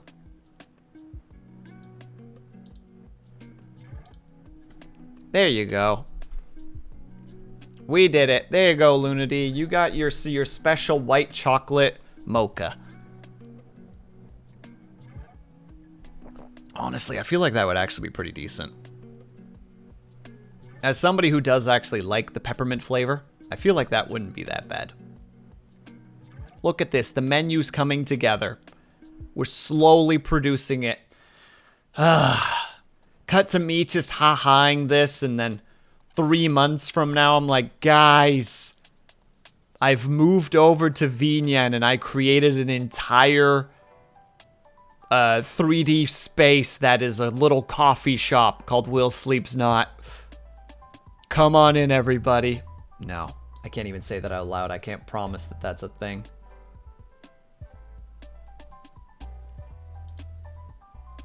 Exclamation mark visit. Welcome in, not the big boss.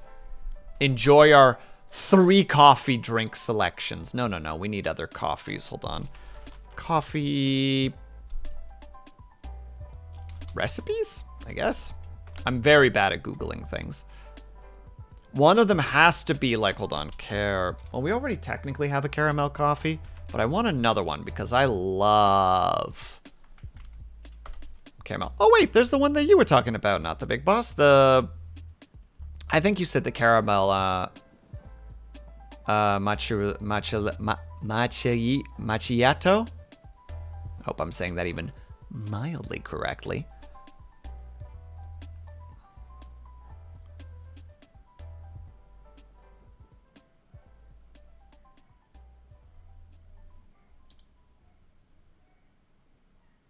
Mochiato? Mochiato. Oh, the dogs are fighting. Oh, the dogs are upset. Oh. Hold on. I just want to see what's in it because I need to... Macchiato. We got it. We got there. Sorry, what I need to do is I need to see what's in it first. So then I can be like, okay, that's what we have to start with.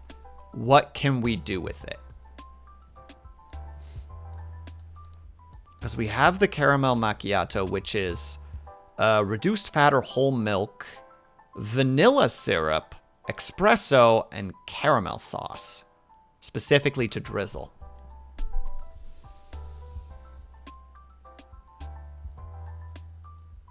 How do we improve this drink? What do we add to it?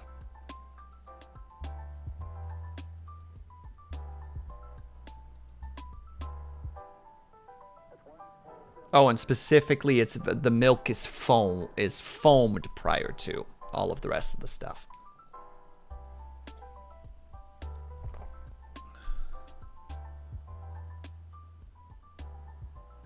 My favorite kind of tea. Let me look into that. Dill pickle. We'll see if we can do something with that one as well. If we can make some cool little extra to it. It's my favorite hot drink, mainly because I like to say it. Oh, I see. There's the... How to say? There's the extra flair to it that is enjoyable. The like, ah, yes. The caramel macchiato. I will take one caramel macchiato. And they're just like, sir, you have said this 3 times. I do not understand if you want 3 of them or if you're just repeating yourself. And you just give them the like, what do you think? I'll leave that up to your discretion.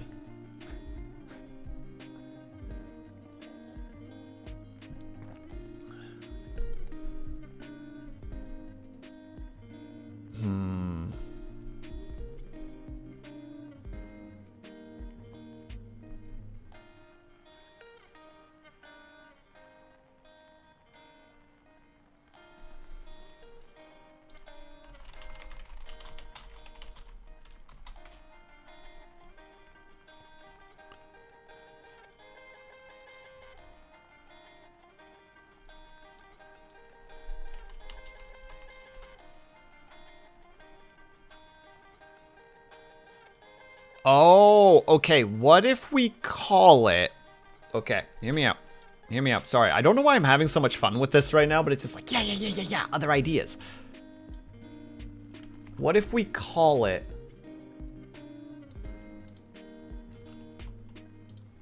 The caramel in tow. And it would be... a caramel macchiato. Hope I'm spelling that correctly. Looks like it. But we add an extra pump of caramel for really strong caramel flavor. And it comes with, oh god, what are they called again?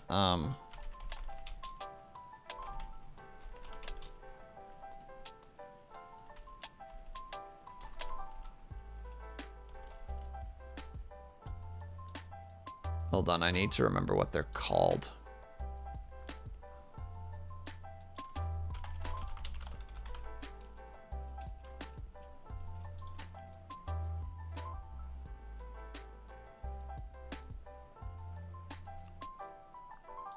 One second, I just need to remember what they're actually called so that I can be like, yeah, this thing.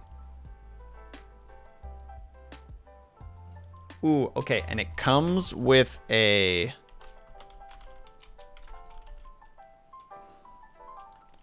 with 2 waffle with 2 waffle rollers. Probably dark chocolate filled.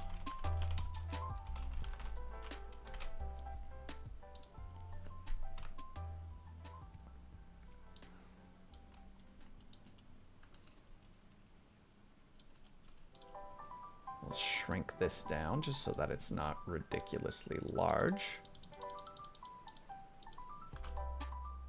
Well, that's not what I wanted you to do. There. And the way that we would set it up is after it was made, and you have the drizzle on top, you would put the 2...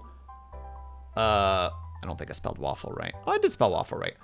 The waffle rollers in it, kind of hanging off the side, like the back of a stereotypical tow truck. So it would be called the caramel in tow.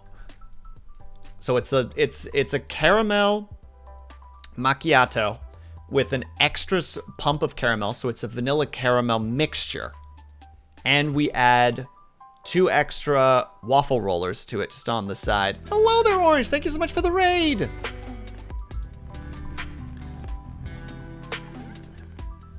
How was your... I think you were doing snow runners. At least as far as I recall.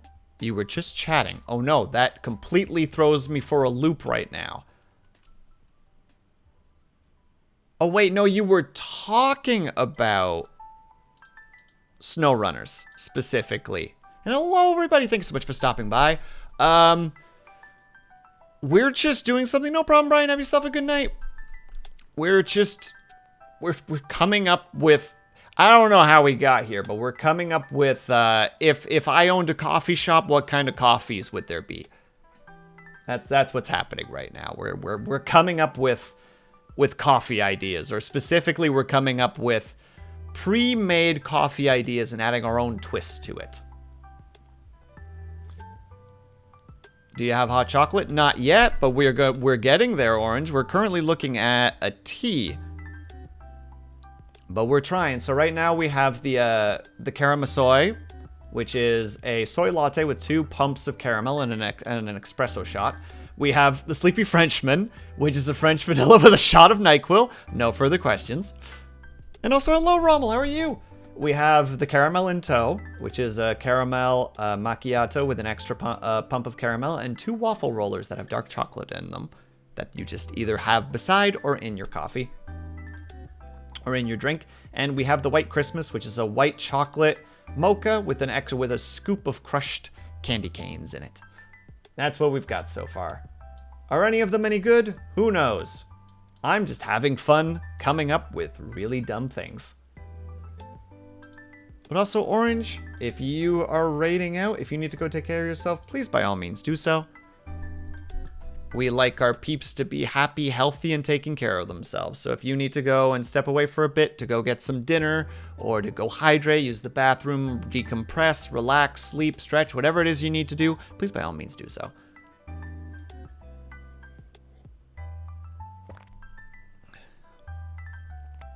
Also, Rommel, what is that?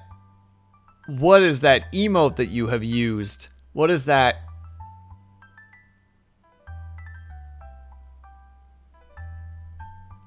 I must know. Speak to me. Teach me these things so that I may know and use them for evil later.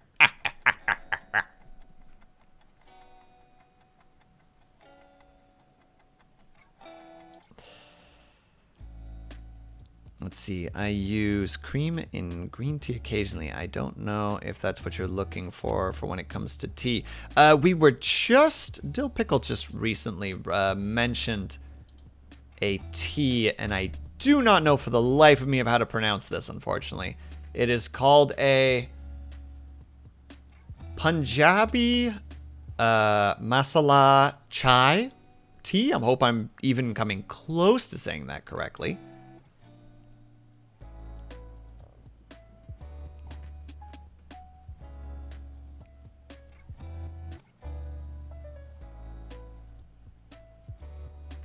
Let's see, you need black tea, a few spices, and your milk of choice. Yeah, I believe that's what it's called. Rommel. I hope, at least. I'm just looking through through Google and being like, hey, how do you make this?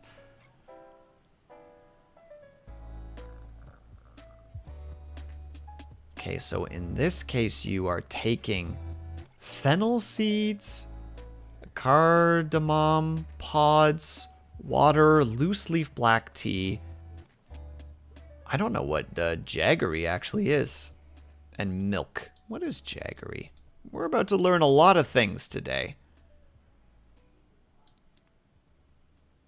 Jaggery is a non-centrifugal sugar obtained by the evaporation of water and sugar cane. This thing's got a lot of names too. All right, so it's evaporated sugar?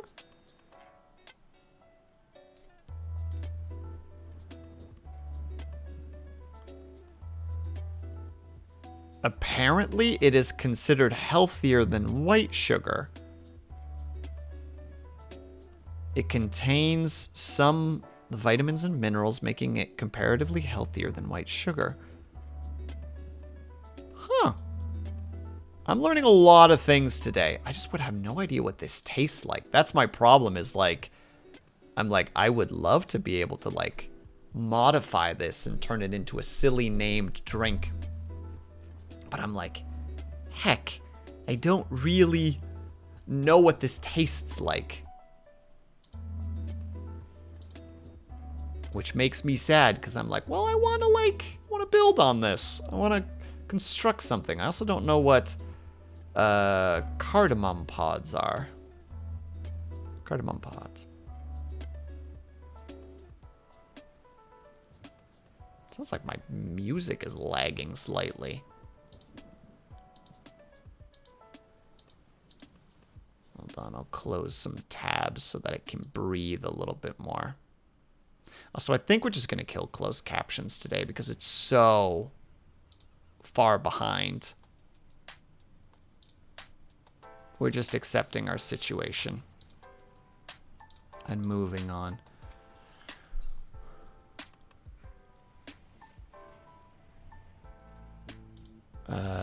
Cardamom is a spice that is made from the seeds of... Insert plant name here. Both of them are native to India, or to the Indian subcontinent, and to Indonesia. They are recognized by their small pods. Spices used. The reference, can you tell me what it tastes like, though?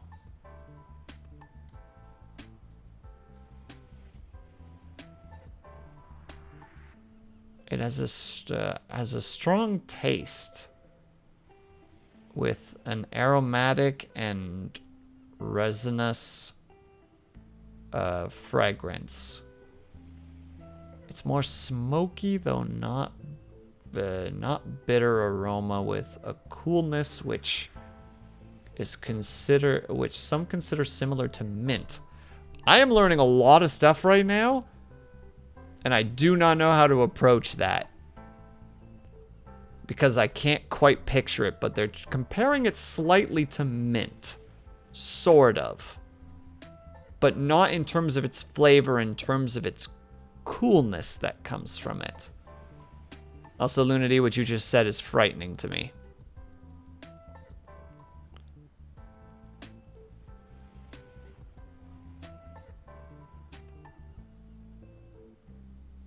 Sorry, I'm having like a hyper-focus moment where I'm just like, I just want to know what this is. I just want to learn more about this. Everyone's like, Will, I have ideas. And I'm like, hush, chat. I'm reading a Wikipedia page now.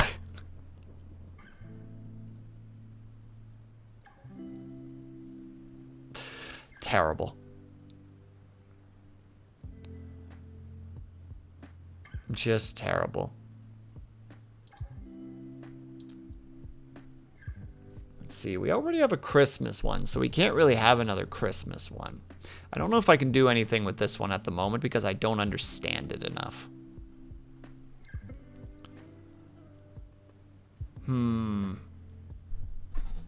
Oh, wait. We could make a tea called... Hold on, which one is this? We'll do this one. I don't know how we would make this yet. We're coming up with the name first. But we would call it the Blackout Blizzard. And the idea would be is that it would be a black tea base. But it would be probably have either cream or something along the lines in it. And I'm just not sure how to approach it yet. It could be a peppermint tea of some kind. Or maybe like a black tea meets peppermint tea. I don't know if that would be tasty or not, but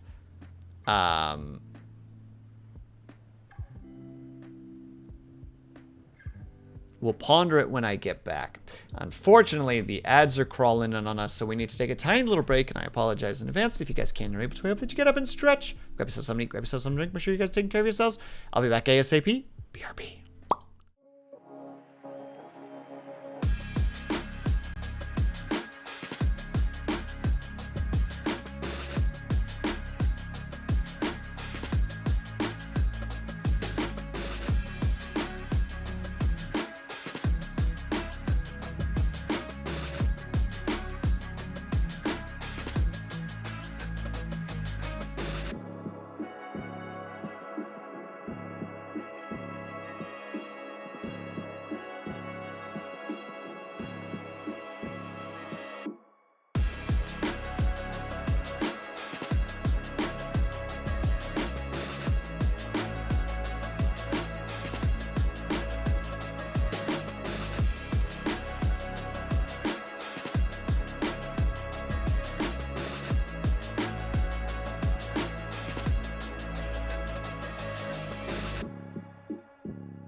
I'm back. Wah.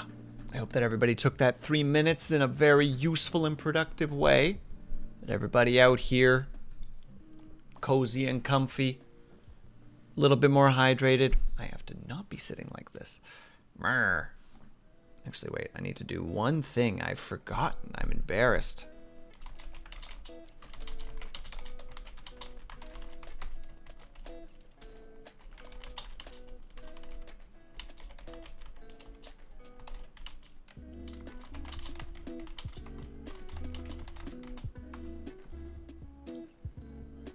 Okay, there we go. How to approach this shenanigans. Hey, Agent, how are you doing?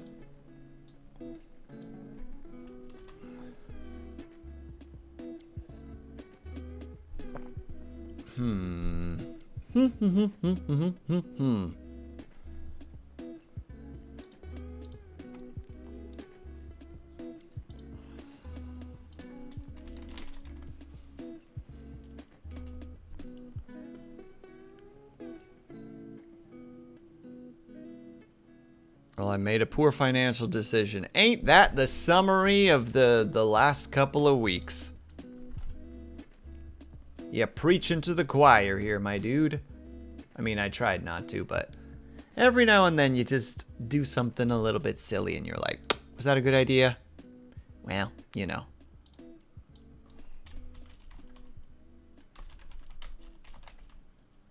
Okay, so I suspect what we want to do here is have a base of like a steeped black tea.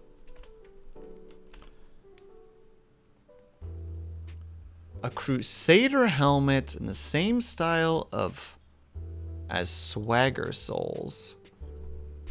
Crusader helmet. I presume as Elden Ring specifically then, like the Great Helm. Because if so, that's pretty freaking cool.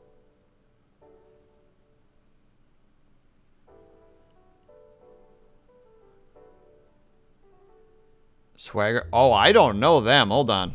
I thought that was just a reference to Dark Souls on Swagger Souls. Okay, it's a similar helmet that I'm actually looking at. Then it's the great. It's similar to the Great Helmet from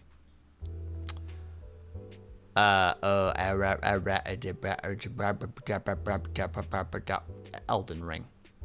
Couldn't get to the word.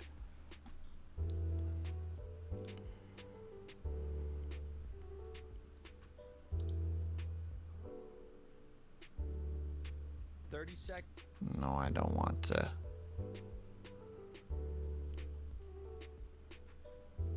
Yeah, it's a bucket with eye slits. Yep, so it's like the Great Helm. Well, nice. I hope that it's a good purchase and that you enjoy the heck out of it. And also don't lose your hair, because I'm pretty sure helmets like that had a tendency, especially if there was some chainmail inside, to just rip your hair out. Which is why you always put the linen cloth over the head first to protect yourself from just losing all your hair. Just aggressively.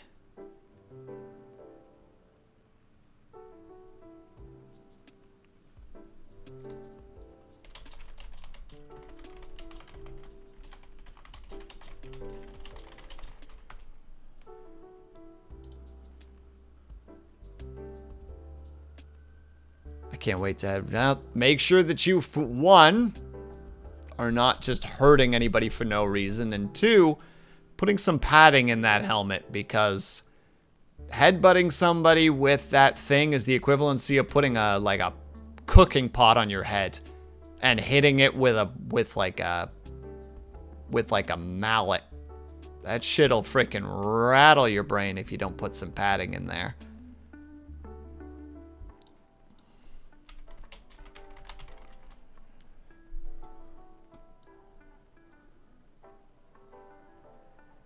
Man,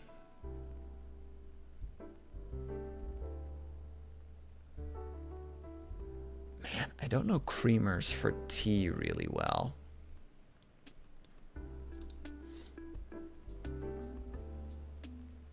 Oh, we would just make it we would just take the double-double approach. It's just a steep tea with, we'll make it 3 cream and 2 sugars. Easy. More like someone else has a helmet read ahead, but I continue to make the proclamation of please pad the helmet should you actually choose to do that, because you can do notable damage to yourself if you don't. Both hearing damage or brain damage or physical damage. Yes, am I approaching this from the perspective of a concerned parent over just probably just some lol talking? Yes. But that's who I am. That's what I do.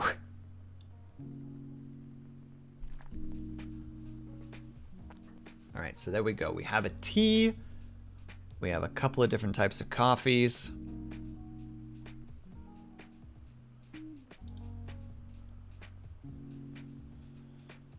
What are some other kind of drinks that you can get at a coffee shop?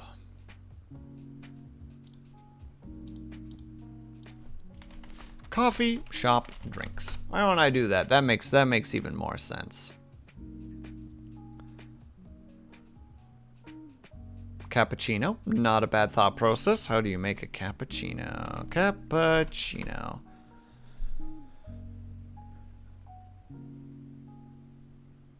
Cappuccino is an espresso-based coffee drink that's made with equal parts espresso, steamed milk, and milk foam. Okay, so it's a really basic, like espresso-based coffee drink. We could probably do something interesting with that.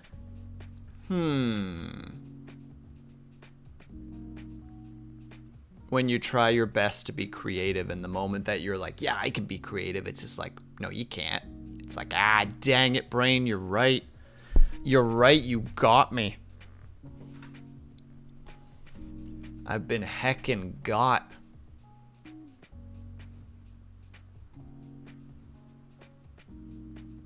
Actually, what Brian was saying with the hazelnut would probably be a fun one, but what could be a fun play on words that you could make when it comes to...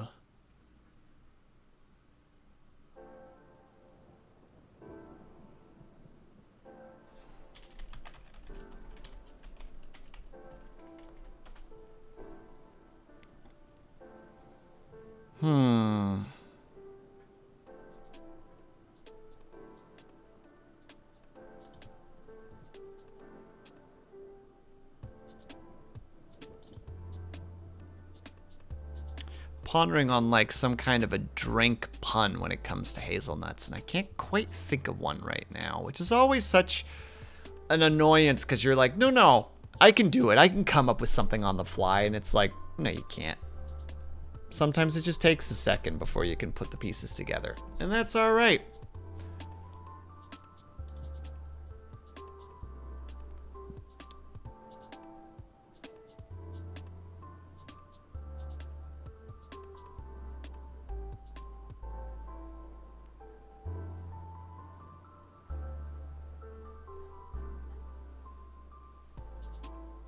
Man, I just went to a website that makes hazelnut puns. They are not good puns. There's like no puns in here for the most part. Most of them are literally just like... Number 1 and number 8 are the same one. Man, heck this website. I am giving it the frickin'... the unkind... rest your fingers on your chin and push them outwards. Because my god, was that bad. Where is the downvote button?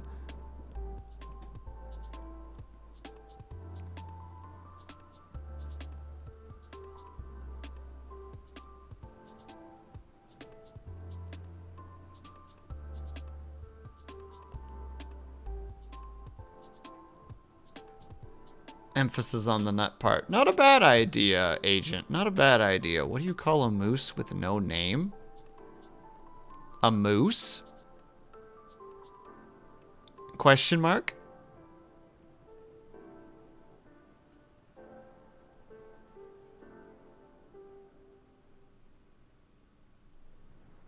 Oh, wait a second. Oh my god. Dill Pickle, you just gave me an idea. Oh,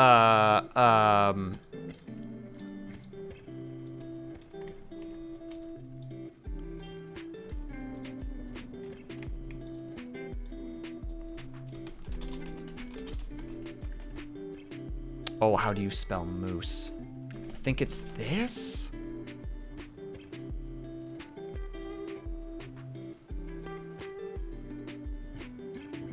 I think that's how you spell moose.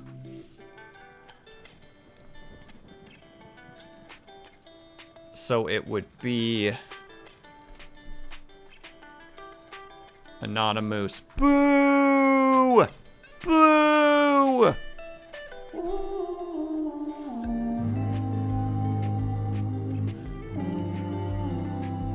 Congratulations, you have acquired the badge of honor of getting the ooze from the bad joke button. Well done.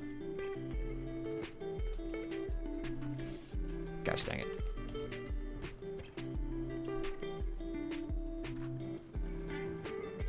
Remove that first, then remove that. So it is a cappuccino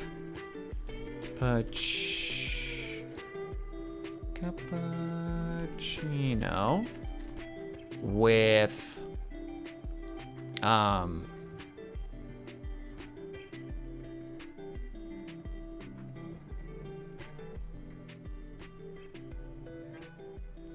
hold on, it's wrong moose, Agent. I'm talking about moose as in like a thick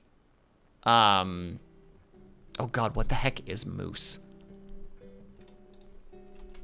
Moose. What is moose? It's a soft-served food that incorporates air bubbles to make it light and airy texture. Wonderful. That doesn't tell me anything about what it actually is. Depending on the technique, it ranges from light and fluffy to creamy and thick. Mousse may be...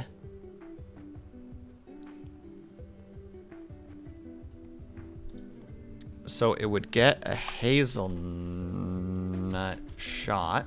No, it would be topped with hazelnut mousse.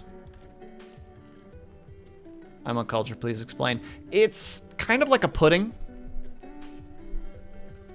but it's thicker.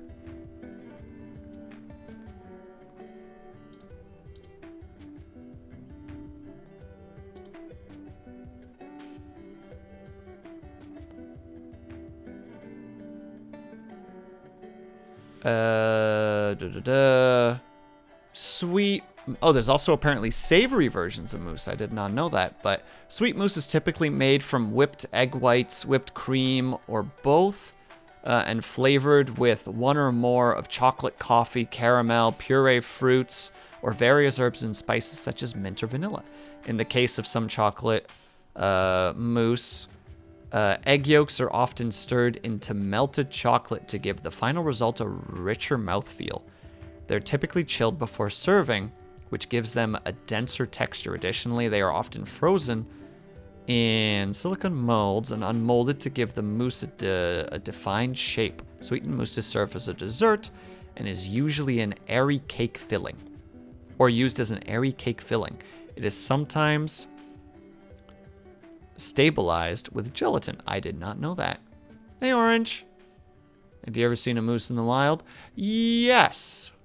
From really far away. Like real far away. Like needed binoculars to see it.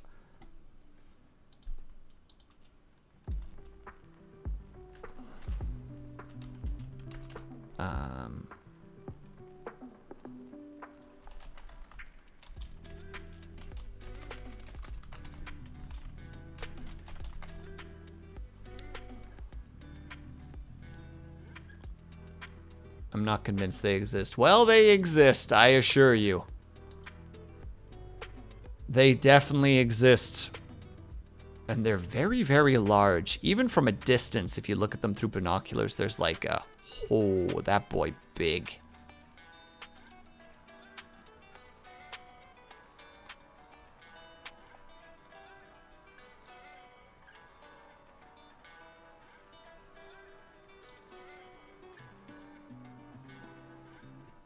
Shaved dark chocolate on top. There you go. So there's the Nutty Moose. I feel like we need one more to like end the little silliness that is me coming up with this list for some reason. I don't know why I'm coming up with this list. I'm just suddenly like, I want to be weird and creative for some reason.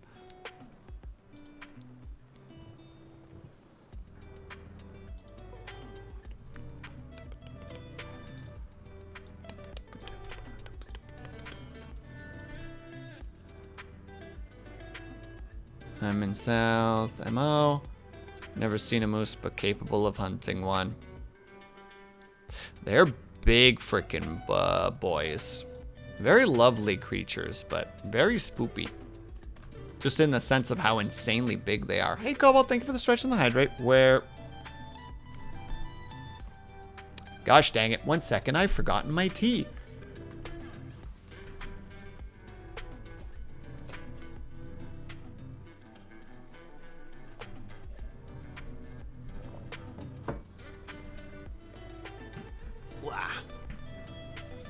There we go. Thank you for the hydrate and thank you for the stretch, Cobalt. I will do so now. If you would like to join it all. Oh, sure. What's up, Agent? Give me the facts. And then we lean to our right. Cobalt, you better be taking care of yourself over there. Mister, I'm going to bed later and later every day.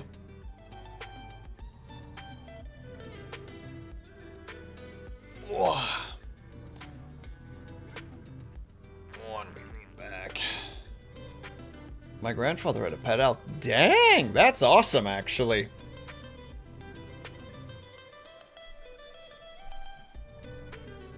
That's pretty freaking sweet. If it keeps happening, I'll just eventually loop around to a plot. Cobalt? Cobalt, I swear. Cobalt, I called your mother.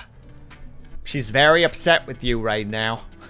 She's gonna give you a call later and give you a talking to, a stern talking to. About this sleep schedule situation you got going on. That's right.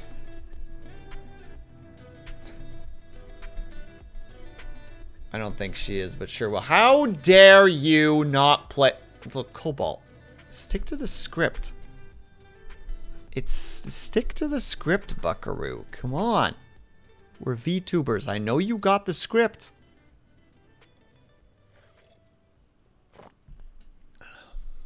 And got caught on a fence, and you can guess what happened. Yeah! Buddy saved the elk, and the elk was like, you seem neat. Or, if we're gonna have more fun with it, it's just like, thank you, human, I owe you a life debt.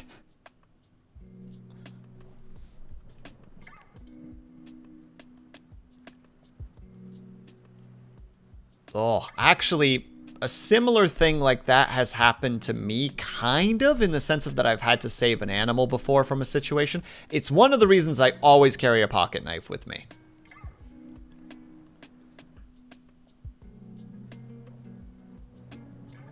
No, well, the sentence prior to, Agent, makes it a little bit difficult to catch that, but I see.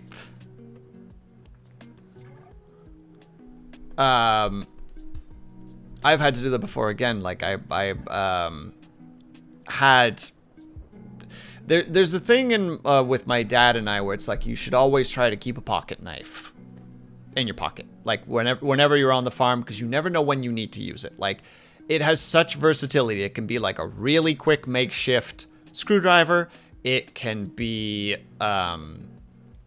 like used to get to things that you couldn't get to otherwise. You can cut things with it, etc. It's just valuable. And the one day, I happened to go into the goat barn. Because I think I had to go get something. I don't remember why I was there. But I could hear kind of like smacking. Like something was hitting something else. And I'm like, are the goats fighting again? Do I have to like get in there and, you know, like give them a stern talking to? And I step into the barn. And I'm looking around to see where the thudding is coming from. And I see what's going on. And what had happened was one of the goats had somehow managed to get a loose rope around its neck. And in a panic to get away from it, had made it tighter to the point of where it couldn't put its front legs on the ground anymore. And was essentially dying. And me, just in like an immediate panic, was just like pat hip, was just like, okay, it's there. Jump into the pen, pocket knife, cut rope. Like, let her lay for a bit, make sure the rope was completely off. You know, put the rope in the pocket because you don't need to worry about it at the second. Gently put her down. And be like, you good? Like, gently feeling her neck to make sure nothing was broken. And was like, I think you're okay. I'm pretty sure you're okay. You idiot. You goddamn idiot. And it's just like, yeah. It's just like, yeah. We're post the panic now, you silly goat.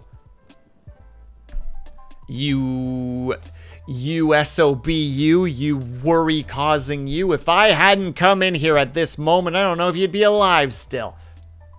I mean, it just gives me like a bleh, and then it ran off, and it's just like, yeah, heck you too. Go back to doing what I was doing.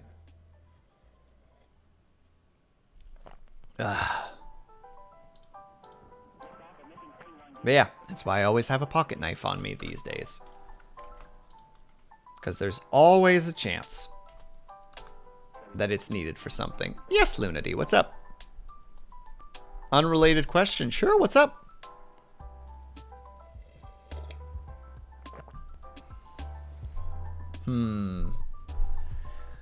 Well, I try to ponder. How do you do that thing where you select your drawings and do the color thing? Oh! Hold on. I'll just open up a new thing real quick. So you're talking like... You got your beautiful drawing in here and you're like, I want to fill this area in.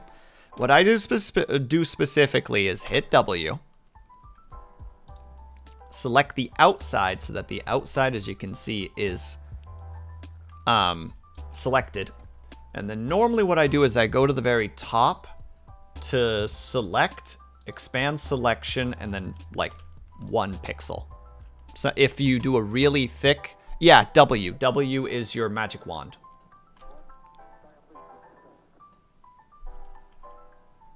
It's like your select everything within a certain radius button. And then, yeah, in this case, because it's a really, really thick line, I would expand it probably by 2, just so that it goes in a little bit. Also, if I'm going too fast, let me know, because I don't want to super speed through it and have you not know what's going on. So you select, do the expand, and then hit Control-I.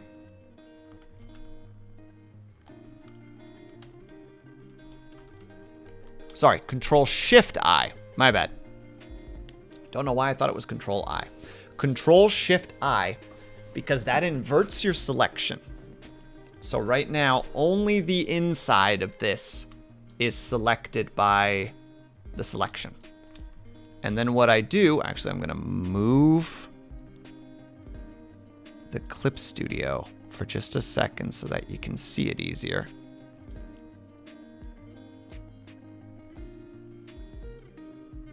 Unlock Clip Studio. There. And then on this side, then I go below the line art.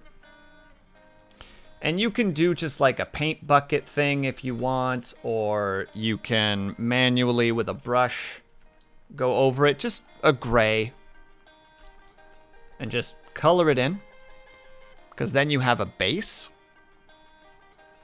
Then you can just hit Control D, which unselects things. And then from there, what I do specifically is I make a new layer over top of it and click this button right here, which is clip to layer below.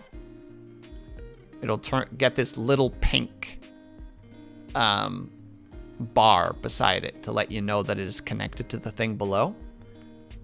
And then we'll just grab like a blue color. And then from here, you can just draw and it won't go outside. Like you can see me right now holding mouse and just spinning it around, and it's only staying on the inside because it's clipped to the thing below. I hope that that's what you're looking for. Also, I'm just realizing that it is a man screaming, "Ah!" For he does not know. He does not understand.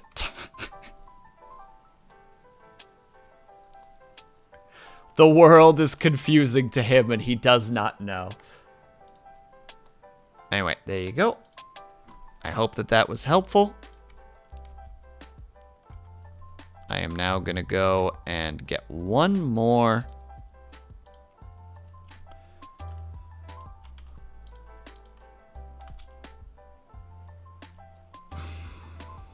Wait.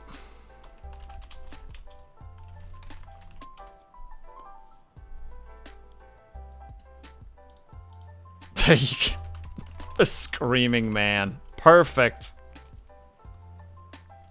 It is a hot chocolate.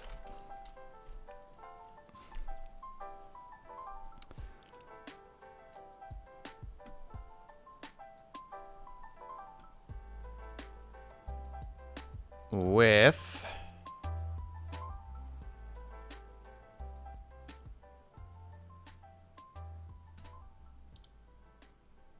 spicy hot chocolate. Yeah, you know what's going on, Orange, with, I think it's chili powder. But we need to add a little bit something extra to make it the screaming man and not just the slightly uncomfortable man. How do we give this thing an extra kick?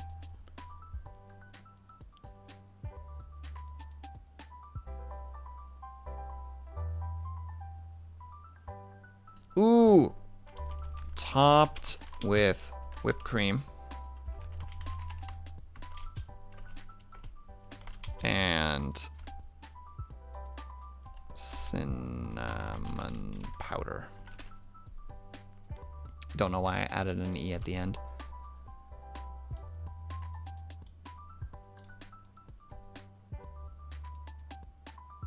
I dare you to try and outspice me. I would never, Orange. As somebody who can't handle spice well whatsoever, I would never try to outspice somebody. That is not a thing that I would ever even try to attempt. Peppermints. Oh, peppermints would actually be a very strange...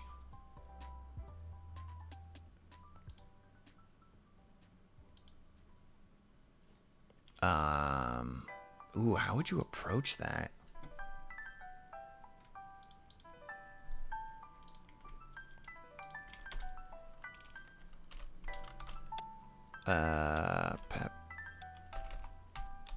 Peppermint. Again, is it like a peppermint sauce? Peppermint. That's got to be like either a sauce or something. I don't know if it would be like sauce or flavoring or a peppermint shot, I guess. Peppermint shot. There. You could probably outspice spicy. I mean, the name implies I can't, though, Orange. You know what I mean? Like, spicy wins by default through name.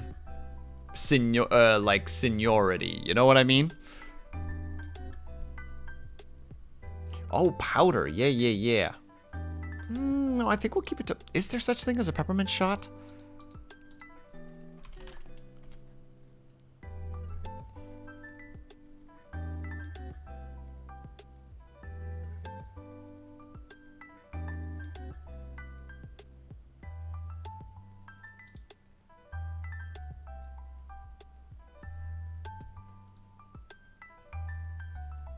Oh, there you go. It's a peppermint schnapps shot. It's our it's the only alcoholic beverage, or the only beverage that has a little bit of alcohol in it. It's peppermint schnapps. It's got peppermint schnapps in it. Perfect. The maddening menu.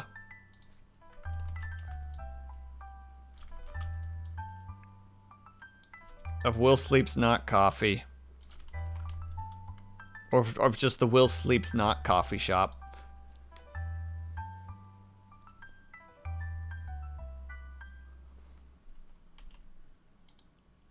Will Sleeps Not Coffee shop. Coffee menu.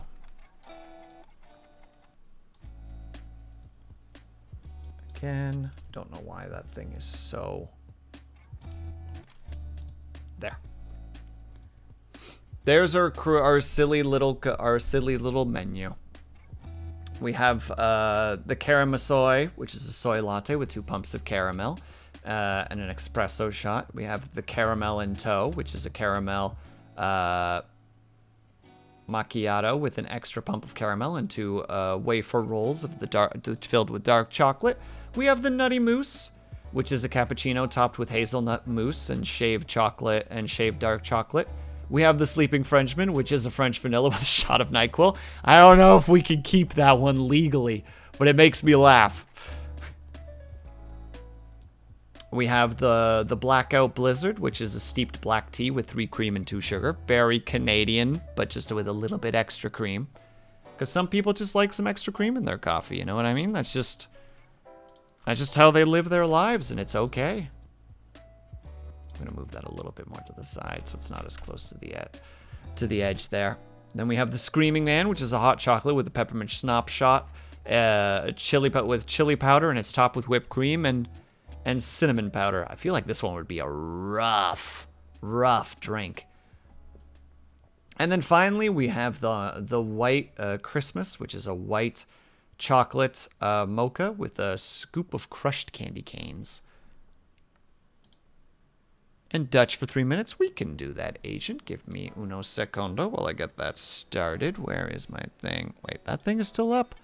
Well, I mean, technically it's true, but... Where are the things? Boop. Dutch only redeem activated. So we need to go here. We need to go there. And we are going Dutch only for 3 minutes, which we will start in 3, 2, 1, boop. Dus we beginnen nu met alleen maar Nederlands. Dus het is een mooie klein idee voor een kleine plaats voor koffie te krijgen. Ik weet niet of het het beste plaats is. Ik denk dat we ook een klein beetje meer grotere uitlijn moeten doen hier. Dus we zetten hem geloof ik op 5. Misschien 6. 7? Een klein beetje te sterke kleur geloof ik. Misschien niet. Misschien is het beter zo. Waar is het goede plaats? Daar is geloof ik het goede plaats. Je kan het ook meer zachtjes doen, maar dat werkt niet zo goed. Tenminste, ik denk niet dat het goed werkt. Ik denk dat het beter is op een sterkere oranje te doen, zoals dat. Ja, zo werkt het best wel goed. Maar ziezo. Daar is onze kleine koffiecafé. Wil slaapt niet koffie. Hoe zeg je dat woord ook alweer? Oh, Nederlands. Waarom herinner ik niet zo goed?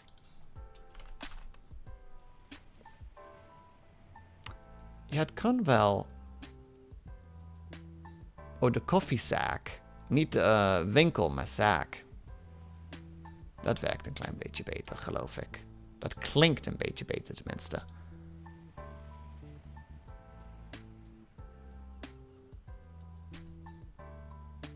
Werkt mijn closed captions nog steeds?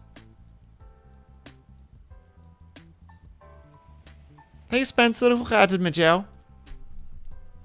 Gaat de CC nog steeds? Ik hoop het niet. Want ik heb hem dicht gedaan, maar... Of is het zo achter?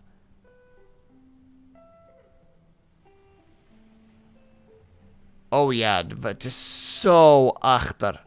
Het is zo ver terug. Dat het nog denkt... We zijn nog net toen Orange ons hadden gereden. Zeg je reden Nederlands?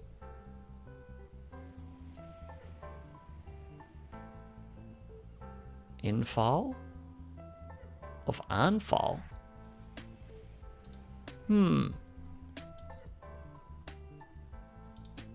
Ik weet niet precies hoe in de wereld je dat zou zeggen, want het is een speciale woord, maar ik denk dat je gewoon reed zou zeggen.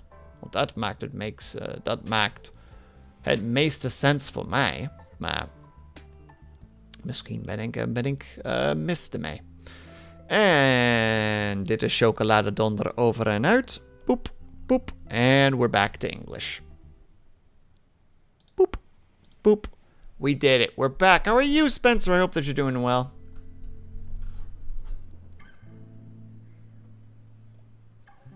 Spencer, would any of these drinks interest you? Would you drink any of these lovely coffee shop drinks should you enter the WillSleepsNot coffee shop? Most of them are pretty reasonable and just mild modifications of previous drinks, and then one of them is a little bit illegal.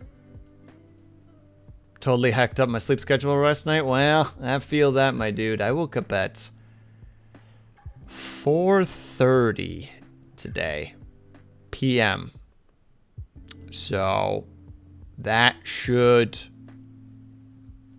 indicate a camaraderie, an understanding between ourselves.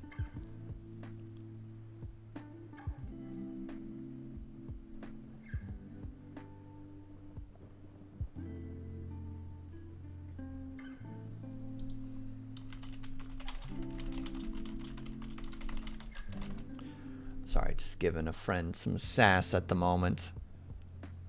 I feel like I need to save this somewhere. I don't know where to save it. Or what to do with it. But I feel like it needs to be saved somewhere. I'm just gonna make a miscellaneous folder in my Vtuber folder and just put it there.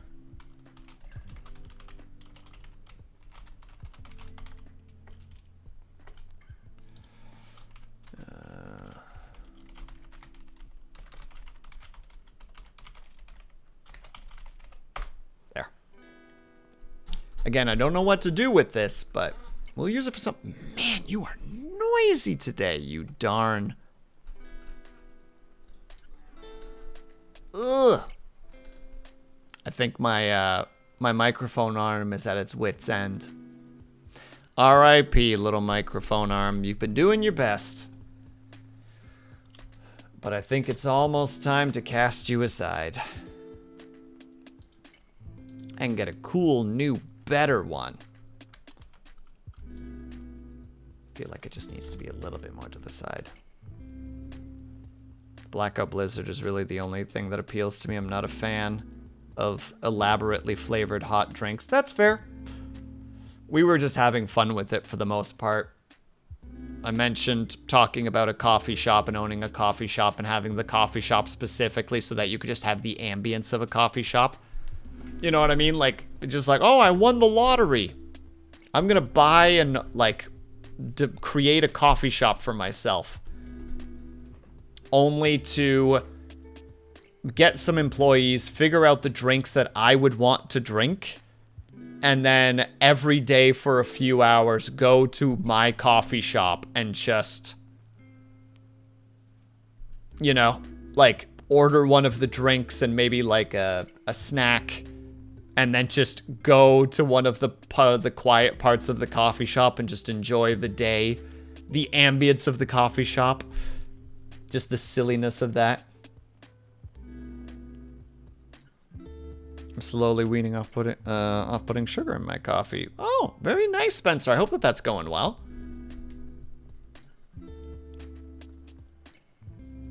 The blackout blizzard would be, I'd be okay with missing. I mean, it's basically just a tea version of a double-double, but with an extra cream because we're going for the, you know, the blackout blizzard. So it's a black tea with a lot of cream in it.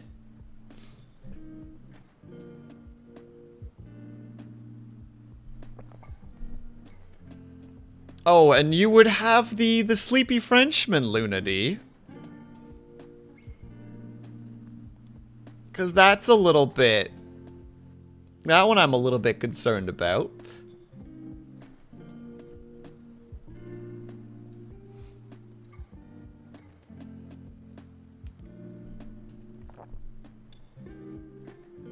But yeah, I think the one that I would be most interested in out of them would probably be the caramel and toe and the nutty mousse. I think those would be the two that I would actually be like, yeah, I'd probably order those pretty often. That'd probably be 60% of my daily sugar intake gone if I drank. How much sugar do you put in your coffee, out of curiosity, Spencer, if you don't mind me asking? I think I'm most into the Screaming Man. Well, I'm glad.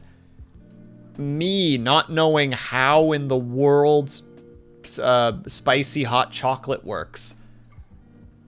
Being like, I could probably come up with a silly something. I really should one day. If I ever get a little bit more financially secure, I think I would probably take like mixology.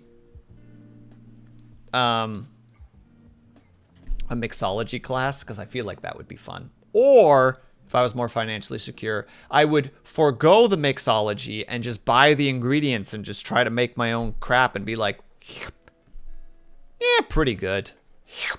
Ugh. Ooh, that's promising. Make a note of that, me. Add more peppermint. Doing it yourself is a lot less expensive. Orange gets it. Orange understands.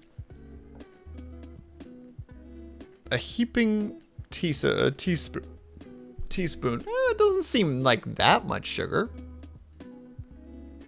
I say, gently pushing away all the candy that I have in my cupboard right now.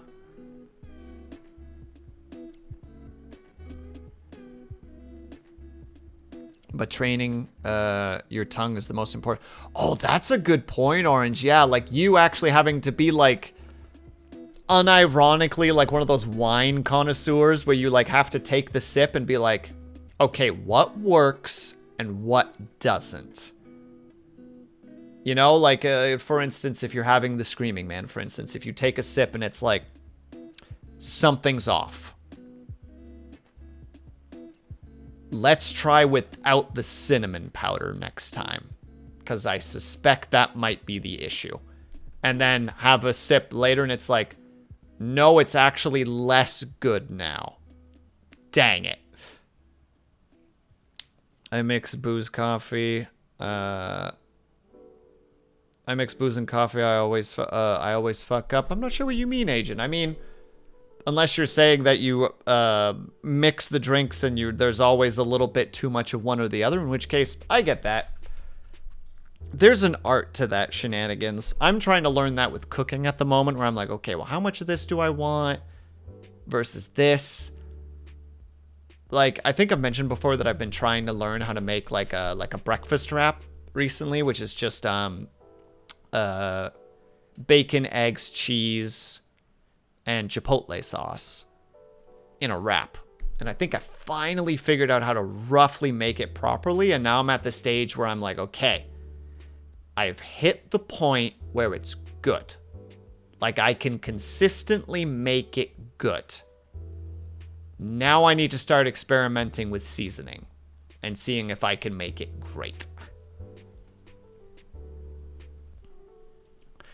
But that'll probably be a while, because I never know what... Look, I'm going to let you guys in on a little secret from my last night at my adventure last night.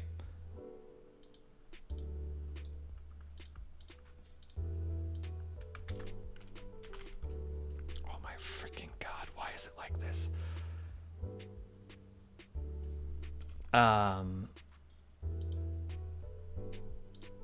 Oh, that's just how we're gonna do it. That works better.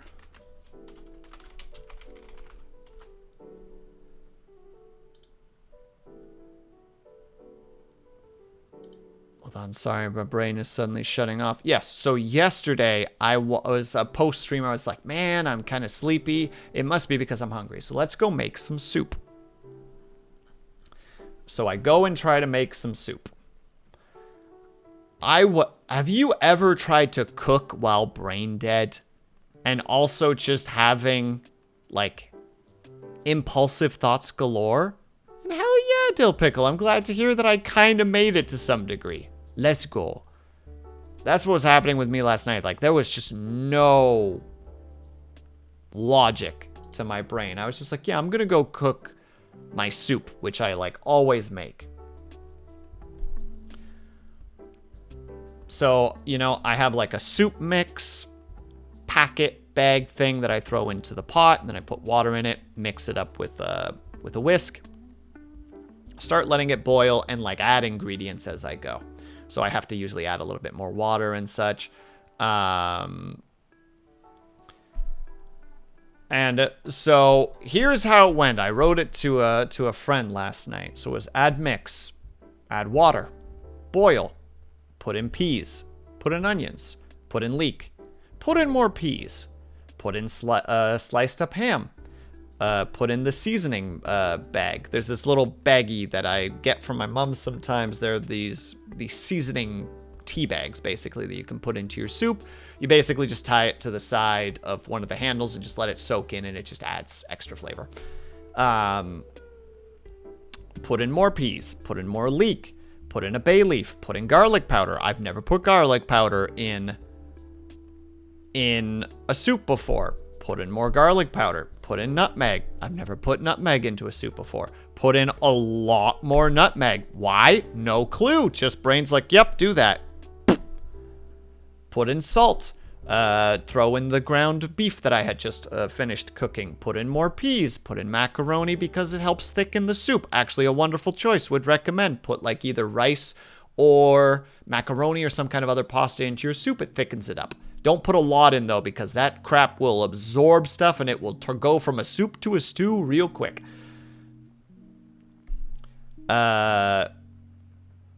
Randomly put in a large fistful of parsley. Again, I never put parsley into my soup. It's in there now. Throw in more peas. Put in beef bouillon. Put in more salt. Throw in more leek. Let it sit to a boil. Throw in like a couple of more, like a little bit more garlic powder for whatever reason. Let it boil, mix it, do like a taste test. Finally, at the end of all this, do a taste test. I take a sip and I'm like, wow, that soup is bitter. Why is it so bitter?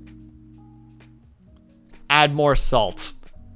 Mix it more, let it boil more, taste. Yeah, that's kind of okay. By the end of it, it was just so like, what? Like, I had basically no real memories of what just happened during cooking that soup. Like, just, it wasn't even autopilot. It was autopilot if the intrusive thoughts had just been the ones to direct everything. It's like, no, put this in. Why? Put it. Okay. Put this in there. Why? Do it. Okay. Luckily, the soup is still fairly okay. It's not as good as it could have been. I should not have put in the nutmeg. The nutmeg probably made it very bitter.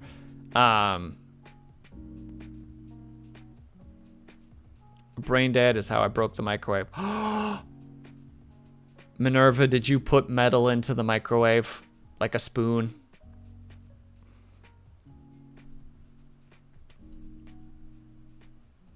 I have some good advice. Add the right amount of seasoning. Not the white amount of seasoning. What does that mean, Dill Pickle? But also true. Put in the right amount of seasoning, forehead.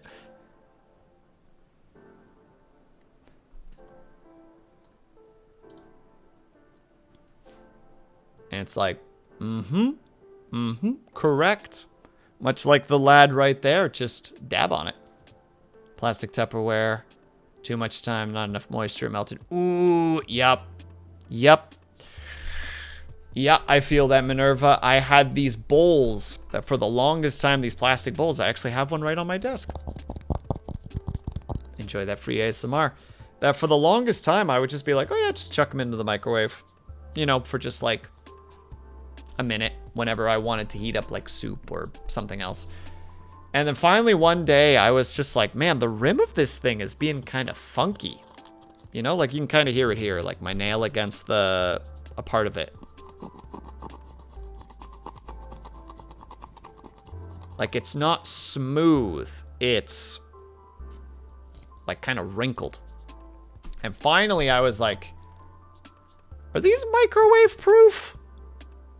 Try to look, finally see that they are, in fact, not microwave-proof. I was microwaving with these darn things for almost a year.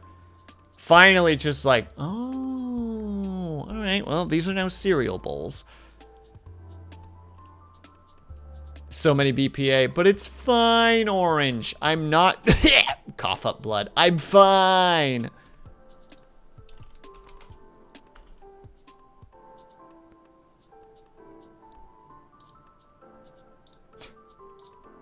It just never crossed my mind, you know? Most of the stuff that I'm usually given is microwave friendly.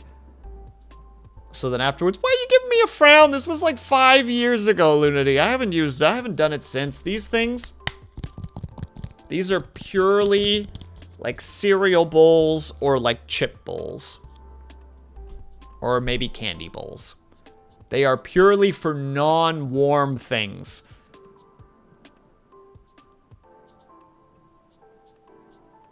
All I'm saying is don't be like white people. But I am white, Dill Pickle. I'm the whitest. Where's the dang thing? Where's that hand cam? Look at me. Look at how white I am. There was never any hope.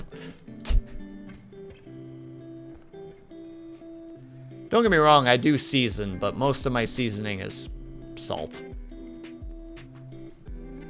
Because I'm a very, very simple boy. Yep, whiter than me. I know, Artificer. From the perspective of me, you're tan AF.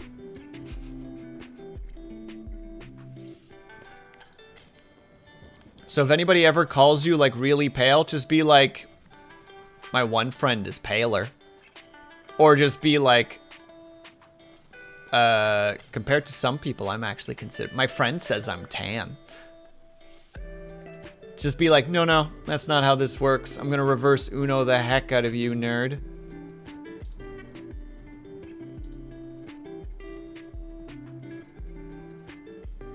Bro's so white, he thinks, whole wheat is spicy. Buddy's so white that looking at pepper hurts.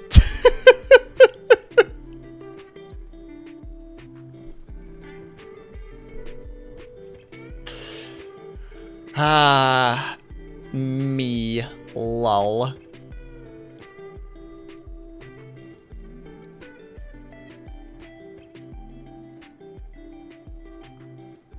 I don't know what a tan is. A tan is not real. That's what it is. Anybody who says that tanning is real doesn't understand how the sun works. Or as it was once described, the yellow punishment disc. I end up with a horrific farmer's tan every summer because of work. That's not surprising to me, Spencer. I normally, during the summer, get a little bit of a farmer's tan too, because I'm the stereotypical t-shirt wearing boy. But it's never like a dark tan. It's one of those, like, if you lift up my sleeve, you can kind of see the divide. But it's like, you gotta, like, really look for it. I go from white to tomato red, no in between. Minerva, I don't think you and I have ever agreed on something so powerfully before. Mood. Also because I'm really bad at remembering to use sunscreen. Yup. Alright, I think this is where we are going to... I was gonna say that we were gonna raid Lunella, but I didn't realize that Semi was streaming. So I think we're gonna have to raid Semi. That just only makes sense to me. I want to fidget with you. Arm, please. Stop making noise. I need to fidget. But all right, everybody. I think that's where we're going to be done for the day. We made... I don't know what this was. This stream was a whole nothing burger, but in like a good way. So I'm going to be streaming again tomorrow. We're going to be doing a kind of a review of New Year's resolutions of this year, and we'll probably make some for next year. If you guys find that interesting at all, please by all means come on by. We'll be chatting, we'll be looking at our accomplishments for the year and seeing what kind of accomplishments we can make next year. I feel like that's gonna be an interesting, and maybe not interesting, but it'll be a fun and relaxing way to end the year, because I won't be streaming again until Thursday after that.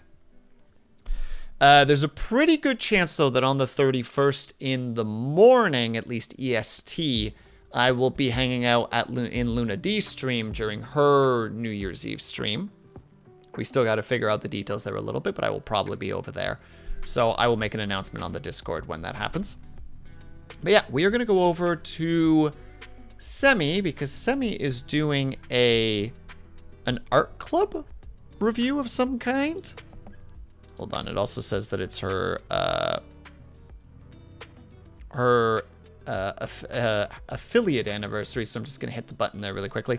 All right, everybody, we are gonna go. Well, actually, I should do this because you gotta make sure the people. You gotta do the whatever the heck it's called, the funneling or whatever.